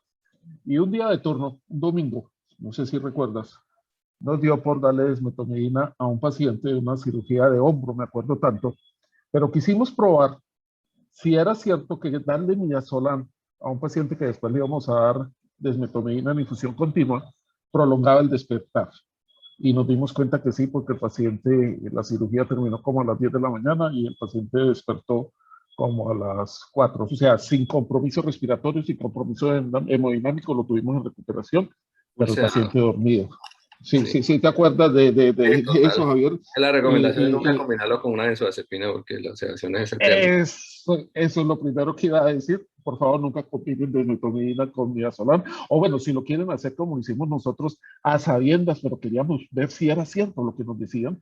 Lo hicimos con paciente monitorizado y todo, y dijimos, con Javier decíamos, oiga, sí, esa vaina se potencializa. Entonces digo, eso de los placeres de trabajar con los colegas. Desde que empecé a ver estas infusiones y estas mezclas, el primer susto que a mí me dio fue incluso cómo hacen las diluciones en una jeringa. Entonces, pues ustedes saben que yo tengo algún grado de dificultad y me tomé el trabajo de llevar las cosas a un poco más macro. Estoy de acuerdo con Germán en el sentido de esas jeringados en muy poco tiempo y lo que ustedes han explicado. De paso, felicito a José Luis, excelente presentación. De pronto dejar de utilizar articulito y en determinado momento de pronto por los nervios estaba hablando de metomidina y se cruzaba con ketamina. Creo que Darley le dio el toque y de ahí para adelante excelente presentación y tranquilo Chino que poco a poco se va soltando y no hay problema, pero muy bien. Entonces yo digo y sigo, yo la llevé a macro. ¿Qué hice yo? Cogí una bolsa de 100, para mí las bolsas de 100 son primordiales para el anestesiólogo, ahí diluyo muchos medicamentos, betabloqueadores, naloxona, lo que sea, y las diluyo y las paso suavecito. Entonces en esa bolsita de 100 saqué inicialmente 3 centímetros y coloqué 1 centímetro de desmetomidina, o sea 100 microgramos, y le añadí 2 centímetros de ketamina, o sea 100 miligramos, o sea una dilución 1 microgramo de metomidina por 1 miligramo de ketamina. Pero posteriormente dije, oiga, vamos a hacer porque esto se gasta mucho y siempre la paso en infusión continua en unos 5 minutos. No me voy hasta 10, pero nunca menos de 5 minutos. Entonces lo que hice fue sacar el doble.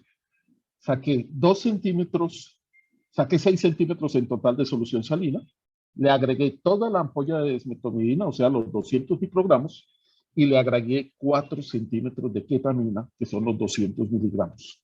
¿Y cómo se calcula la dosis? De acuerdo a todos estos, y como muy bien lo dijo José Luis, a veces son cuestiones como empíricas, y como uno lo está pasando en goteo, en infusión continua, uno mira la respuesta del paciente. Generalmente dicen, pásela a 0,5 cc por kilo.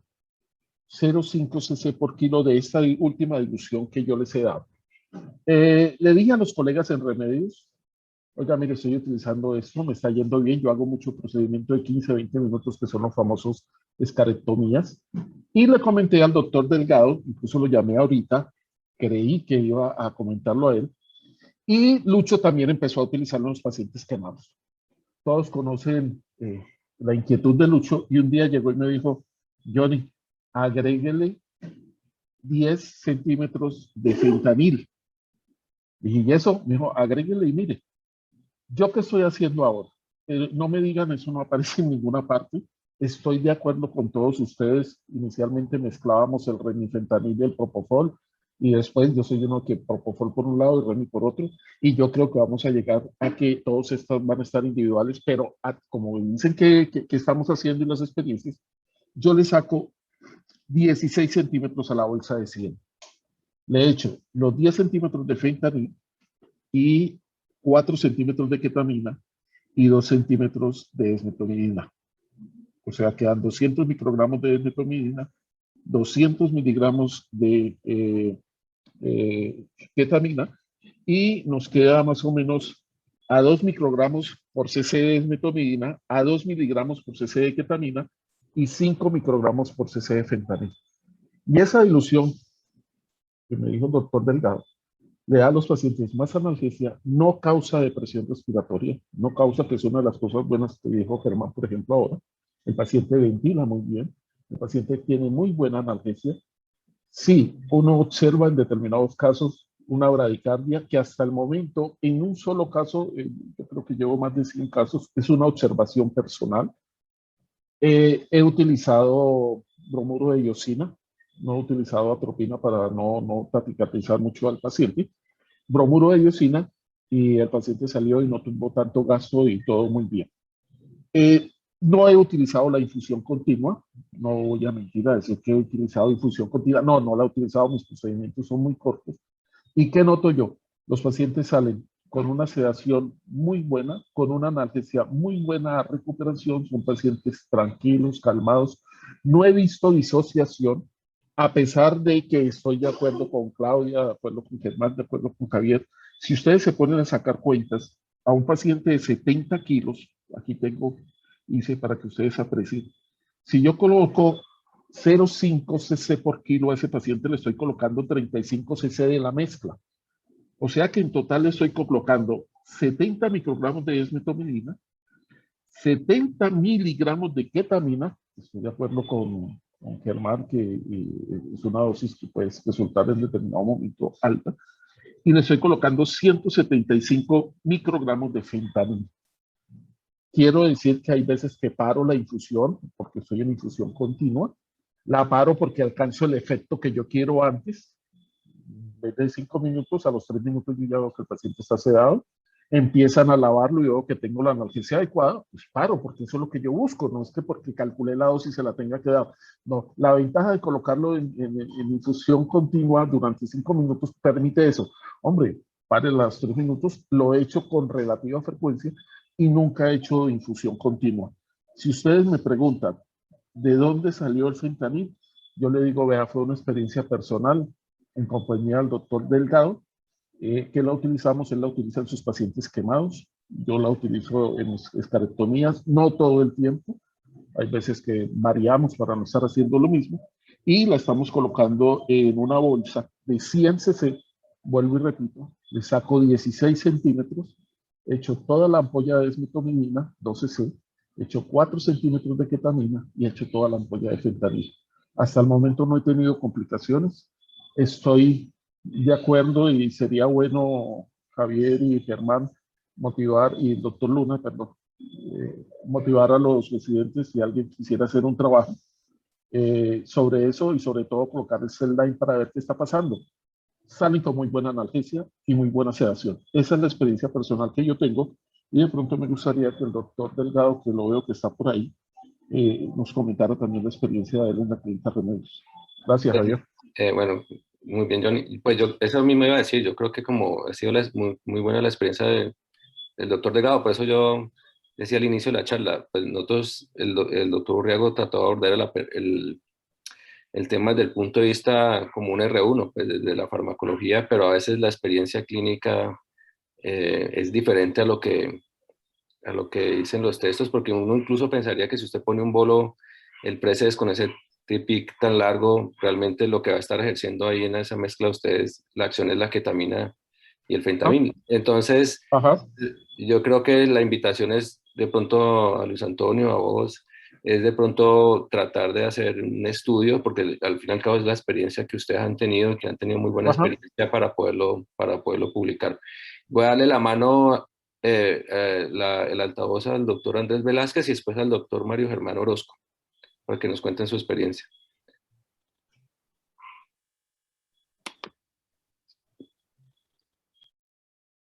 Listo. Juan Felipe, primero que todo, felicitarte. Me gustó mucho la charla. Lo que retroalimentando el doctor Johnny Husband, pues es parte, digamos, del manejo. Un poquito, inicialmente te vi un poquito estresado por la charla, pero lo superaste y lo manejaste muy bien. La idea es que con respecto a la desmetomidina, específicamente ese tema, me gustaría dar algunas precisiones, digamos, en cuanto a la sedación, y esto es categorizar los pacientes. ¿A quién voy a sedar? Cuando hicimos con Juan Felipe, digamos, la simulación en el ITIVA del bolo, es extensivo que no es igual un paciente cardiópata o con hipertensión pulmonar en el cual probablemente, y hay reportes de aumento, digamos, de la hipertensión pulmonar relacionada a este bolo, ¿sí? Versus un paciente sin cardiopatía, ¿sí? Entonces, digamos, eso pensando, digamos, en el bolo. En lo personal, utilizo más las dosis de carga, ¿sí? Para sedación. Digamos, en ese orden de ideas, ¿en qué momento lo coloco? Digamos que acuérdense que todo se maneja, a ver, usualmente en anestesia lo que buscamos es sinergia. Y la sinergia es en qué momento esos picos se unen para lograr bajar eventos adversos al lograr un efecto con menores dosis, ¿sí? Usualmente en mi práctica clínica lo que yo hago con la dexmedetomidina, tiendo para sedación, tiendo a utilizar infusiones, pero sí utilizo la dosis de carga. Entonces, en el momento en que el paciente está llegando, inclusive antes de monitorear al paciente, dado que requiere un tiempo, yo inclusive lo utilizo, lo llevo hasta 15 minutos, antes de monitorizarlo, el paciente mucho gusto, ya la dexmedetomidina está iniciando su infusión, ¿correcto? Y una vez llevo el efecto clínico, pues lo que yo veo es que el segundo medicamento probablemente que tiene un T-pic mucho más bajo, ¿cierto? Y lo que hablamos antes, la dosis la dosis brazo-cerebro es alta, eso se llamaba antes, se hablaba así antes, y en la vida, eso se traduce a que la vida media es corta, pues logra hacer su sinergia. ¿Sí? Una vez las concentraciones estén en efecto, y eso puede hacer que no me disminuya el tiempo, digamos, práctico para lograr el efecto. Quiero traer a colación algo que de pronto algunos de nosotros, los más viejitos, se utilizaba en algún momento en cuanto a mezclas de medicamentos, que eso me acuerdo eran los modelos de Legrado en esa época, en las cuales se utilizaba esas cosas que no están publicadas, pero en la práctica se utilizaba para esas sesiones largas de legrados, de 15 legrados, en la cual se utilizaba, se mezclaba una jeringa, 100 miligramos, la fórmula de cocina era 100 miligramos de ketamina, 2 centímetros, 150 microgramos de fentanil, que eran 3 centímetros, y 5 miligramos de midazolam, eso daba una jeringa de 10. Eso se dividía para 3 dosis y se utilizaba, y pues realmente el paciente, había un recambio muy rápido de pacientes con muy poca depresión respiratoria, ventilación espontánea. Eso se los cuento porque a mi parecer, digamos, y se cambió después y no lo volví a utilizar, el efecto clínico, digamos, que permitía realizar el legrado, entendiendo la farmacología, era la ketamina. El punto es que el Ketodex, me parece muy parecido a eso como utilizábamos antes. Y digamos, las condiciones eran las mismas, ¿cierto? La ketamina dentro de brazo, dado el T-pic y digamos la vida media tan baja. Con respecto a la ketamina y de pronto el riesgo digamos, de síntomas psicomiméticos. Digamos, yo he tenido algunas experiencias en infusiones en 2 escenarios. Un escenario es pacientes con dolor crónico, en las cuales se coloca no durante 24 a 48 horas, pero sí infusiones durante 4 horas. Y el otro escenario, que veo que Mario Germán está hablando la mano, y espero que hable pues para hablar de su experiencia, que tiene alta experiencia en infusiones en el contexto de dolor agudo posoperatorio en columna. Yo lo utilizo actualmente en una mezcla en bombas de PCA.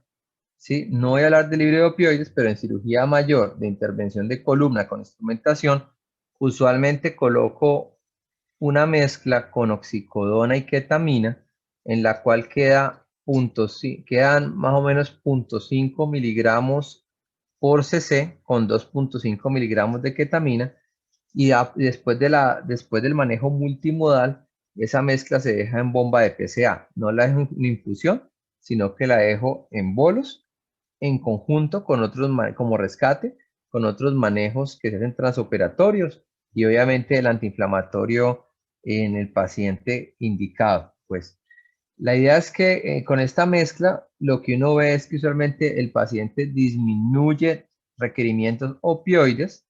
Más o menos el bolo se lo programo, depende si es nativo de opioides o si ya tiene un uso previo de opioides. Eso es, normalmente el paciente nativo de opioides les dejo la bomba programada, con esa mezcla queda 1 miligramo de oxicodona y 5 miligramos de ketamina, ¿sí? Por bolo instaurado. Lo que uno hasta el momento, y digo porque lo hago seguimiento y se van para piso, no he encontrado efectos psicomiméticos reportados. Sí se genera algo de sedación, que es lo esperado, y me parece un parámetro de seguridad que es más relacionado a la ketamina, porque, digamos, primero les da ese parámetro de sedación sin efectos de depresión respiratoria y sin una disminución muy marcada de el consumo de opioides.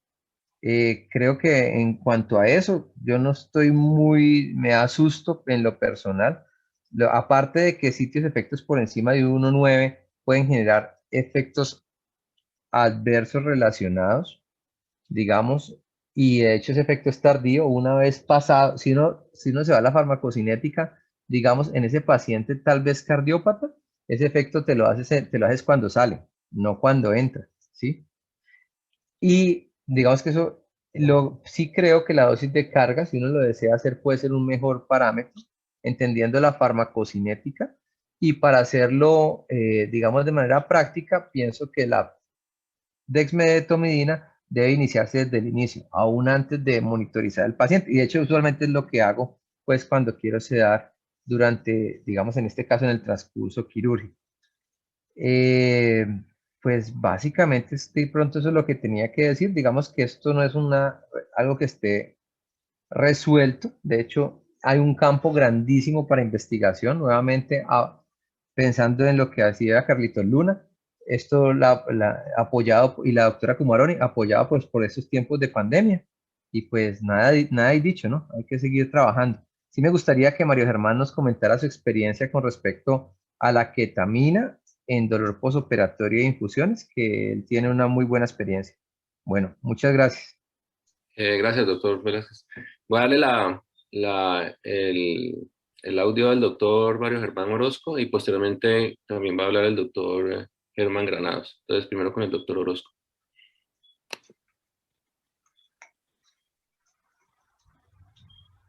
Hola, buenas noches.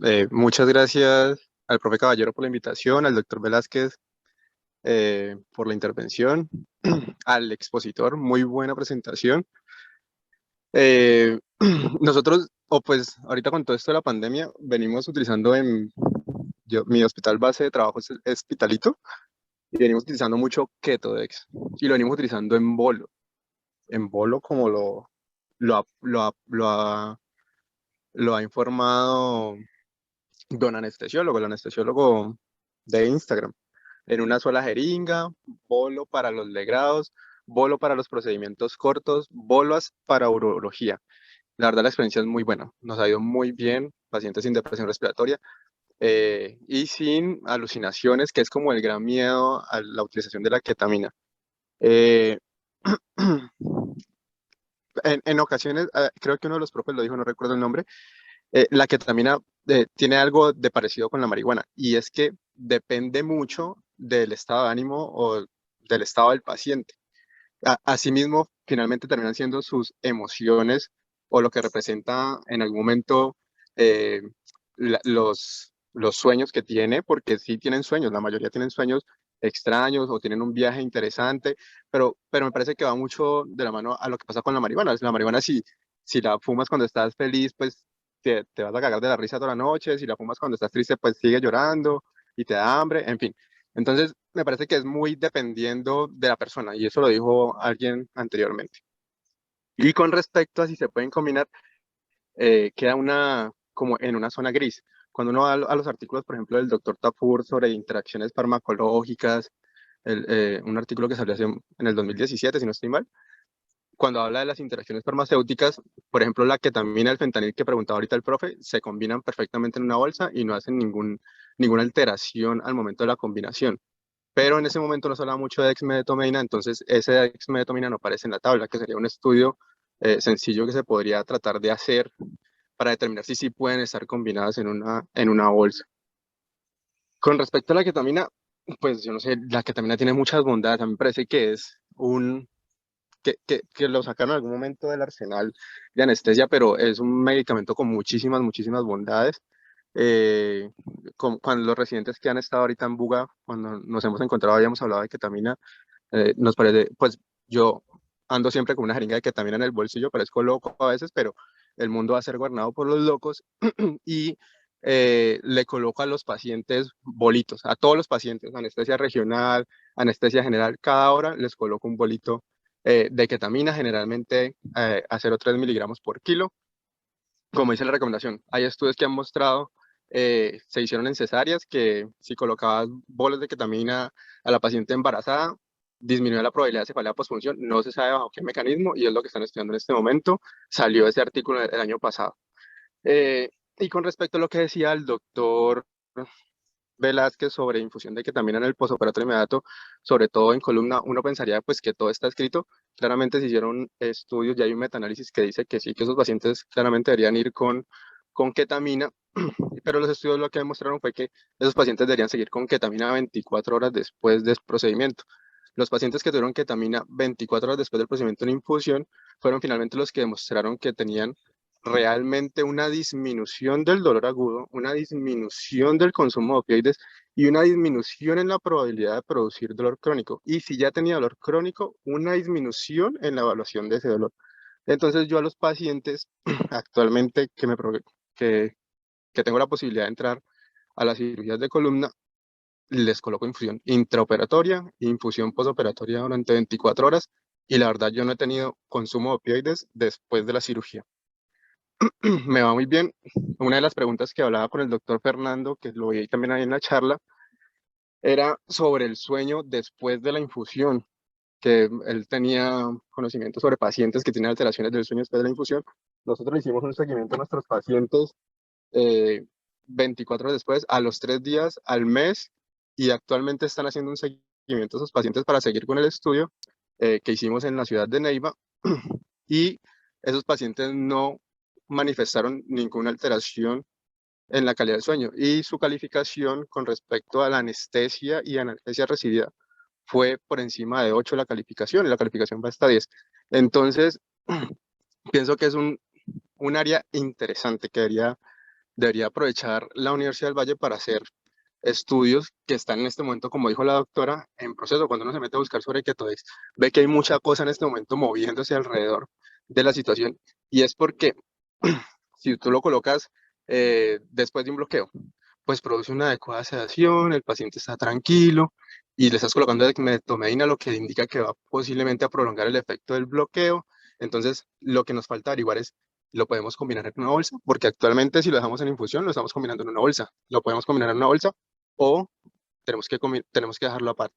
Entonces, yo pienso que es un campo interesante que podemos explotar en Buga y en Cali y sacar nuestras propias conclusiones, como lo hicimos con las infusiones de ketamina, que actualmente es un protocolo de manejo en el hospital de Pitalito, que es mi hospital base, en el hospital de Neiva, que fue donde hice la residencia, y que espero se pueda seguir instaurando en los hospitales donde yo me encuentre trabajando, porque me parece una estrategia adecuada de analgesia para los pacientes. Y por cierto, en la Santa Fe, actualmente, pues cuando yo roté, cuando hice la rotación de dolor, rescatamos pacientes en urgencias, fractura de tibia, y llamaron a medicina del dolor. Y el rescate inicial para no colocar opioides fue infusión de ketamina, infusión de lidocaína, y con eso estuvo el paciente hasta el siguiente día que se operó. Entonces me parece que se abre un campo interesante para el uso continuo de ketamina en los pacientes. Muchas gracias. Muchas gracias, doctor Orozco. Queda como para estudio también, aunque digamos que la infusión y colocar la dosis de carga, como dice Andrés, es como lo ideal, también queda como para un estudio qué tanto efecto tiene poner un bolo, porque digamos que lo que planteaba el doctor Urriago en la charla era qué tan seguro puede ser poner un bolo, o sea, en menos de 2 minutos de estos dos medicamentos. Eso, digamos que usted plantea que le ha ido muy bien y es lo que, digamos, desde el punto de vista farmacológico, difiere mucho la parte clínica y creo que en la experiencia clínica creo que les ha ido muy bien con el bolo, que es lo que pues promueve el doctor anestesiólogo, como se llama el youtuber o no sé, instagramer, como será. Y a pie pues para hacer estudios, saber sobre efectos adversos de colocar el bolo, porque el bolo funciona, pero en la parte farmacológica pues con lo que mostró el doctor Urriago se contrapone un poco. Quería darle el altavoz al doctor Germán Granados. Voy a activarle el micrófono. Sí, muy buenas noches. Muchísimas gracias por la oportunidad. Ahorita está escuchando la charla del doctor Urriago, muy buena. Y bueno, doctor Velázquez, doctor Benito, muchísimas gracias por propiciar estos espacios. Sí, digamos que básicamente yo soy de esas personas que he utilizado Ketodex en todas sus presentaciones prohibidas, ¿sí? En infusiones, en bolo. Me alegra sobremanera ver algunas imágenes ahí mías en la presentación del doctor Urriago. Entonces, digamos que de cierta forma se crean los espacios para hacer este tipo de discusiones. Cuando estamos en los posgrados, en las residencias de anestesiología, pues todos conocemos de cierta manera las publicaciones del doctor Cajur, las publicaciones del doctor Lema.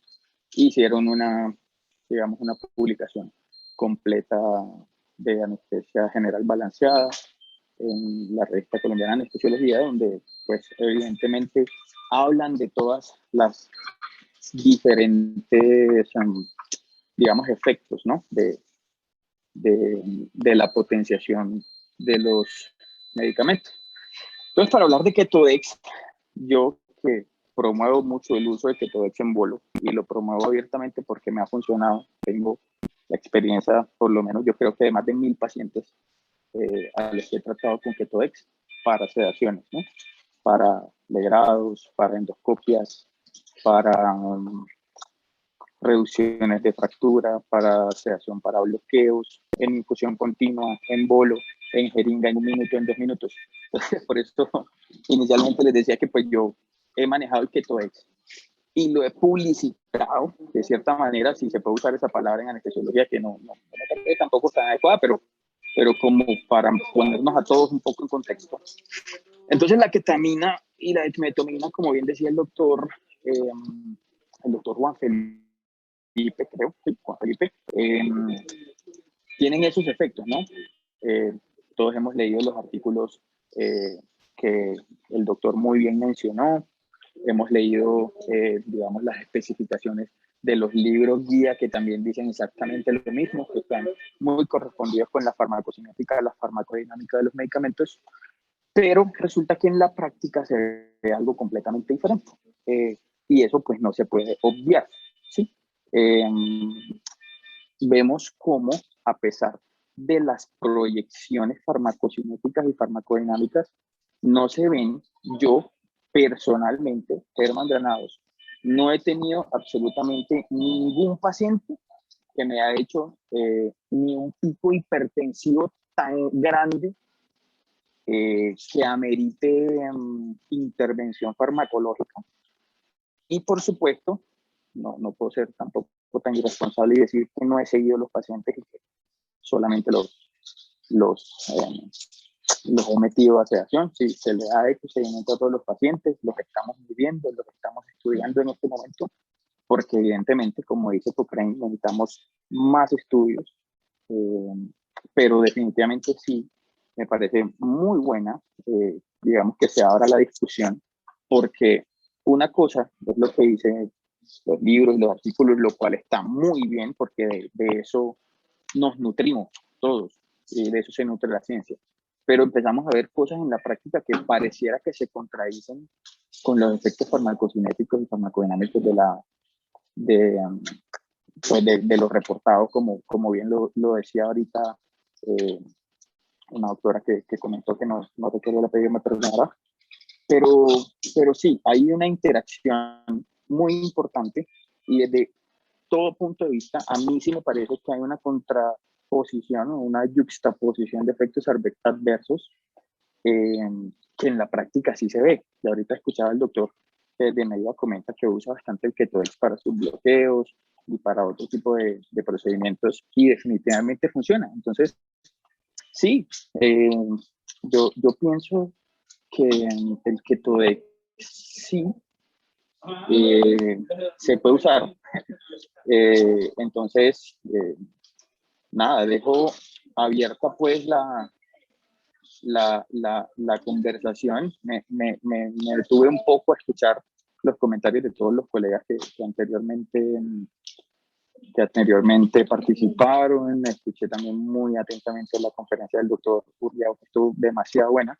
Pero también debemos empezar a pensar un poco en que hay cosas que, a pesar de que la farmacocinética, la farmacodinámica es una cosa, pues se ven resultados completamente diferentes. Puede que a la vuelta de un año, a la vuelta de un año y medio, así como con la ivermectina y el COVID, como todas estas cosas que inicialmente salieron, quizás todos tengamos que arrepentirnos de haber usado la ketamina más dexmedetomidina en infusión o en bolo, así haya funcionado, y yo seré el primero que pues, por supuesto salga a hacerlo, pero definitivamente sí es una situación extraña cuando uno empieza a ver resultados diferentes a lo que dicen los libros y los artículos. Entonces, sí me gusta y sí estoy muy de acuerdo con la creación de este tipo de espacios, pero también tenemos que empezar a pensar un poquito. Y pues yo lo digo de la experiencia. He tenido, como les digo, a todos los doctores que están por ahí presentes, al menos unos 1000 pacientes de.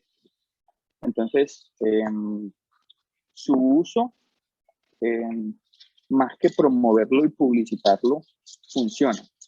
Que la pandemia nos empujó a usarlo más por muchas otras razones también. Entonces, nada, esa es como mi opinión con respecto al Ketodex. Lo he usado, lo sigo utilizando y lo seguiré utilizando hasta que pues tengamos estudios concretos y que nos diga que no se puede usar.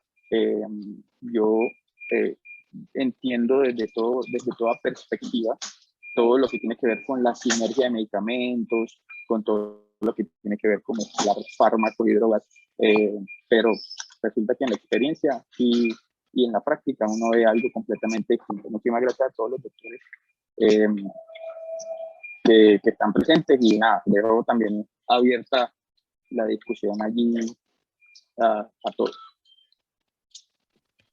Muchas gracias, doctor Granados. Pues yo pienso igual que, digamos que cuando Juan Felipe, el doctor Urriago, perdón, planteó la charla, inicialmente, pues, como le dije, no es con el ánimo de satanizar, sino que él, digamos, porque yo le decía una cosa es lo que dice la farmacología, entiendo que hay colegas que tienen mucha experiencia con que todo es que les va muy bien, o sea que la parte práctica es muy diferente a la proyección farmacológica, la farmacocinética, y digamos que este tipo de espacios que genera la Universidad del Valle y el Departamento de Anestesia es para que nos invite a publicar. Yo creo que muchas de las cosas que se ven en la experiencia, que son benéficas para los pacientes, que tienen muy buenos resultados, porque creo que tanto el doctor Velázquez como el doctor que está en Pitalito y en Neiva, como usted, pues digamos, tienen mucha experiencia, pero como eso no se ve plasmado en una publicación, pues se queda ahí como en una experiencia, y creo que la invitación del departamento es que si quieren publicar, pues pueden comunicarse con el departamento, con los residentes, para poder, digamos, tratar de transmitir estas muy buenas experiencias. Lo mismo con el doctor Cosben y el doctor Delgado en la clínica Remedios, con las mezclas para los pacientes quemados. Entonces la invitación es a publicar, a investigar, a darnos a conocer, que digamos que la técnica sea sustentada con la experiencia que tienen, y este tipo de espacios que brinda la universidad permite que podamos trabajar en ello. Creo que pues ya son como las 9:10 de la noche. Creo que podemos dar por cerrado la charla. Pues cualquier cosa se pueden comunicar con el departamento, con el doctor Fabricio Caballero, con el doctor Urriago. Y pues está la invitación abierta al departamento para que podamos, digamos, trabajar en este tipo de experiencias. Entonces, muchas gracias a todos por la compañía y bueno, nos vemos dentro de muchos días, pues. Muchas gracias.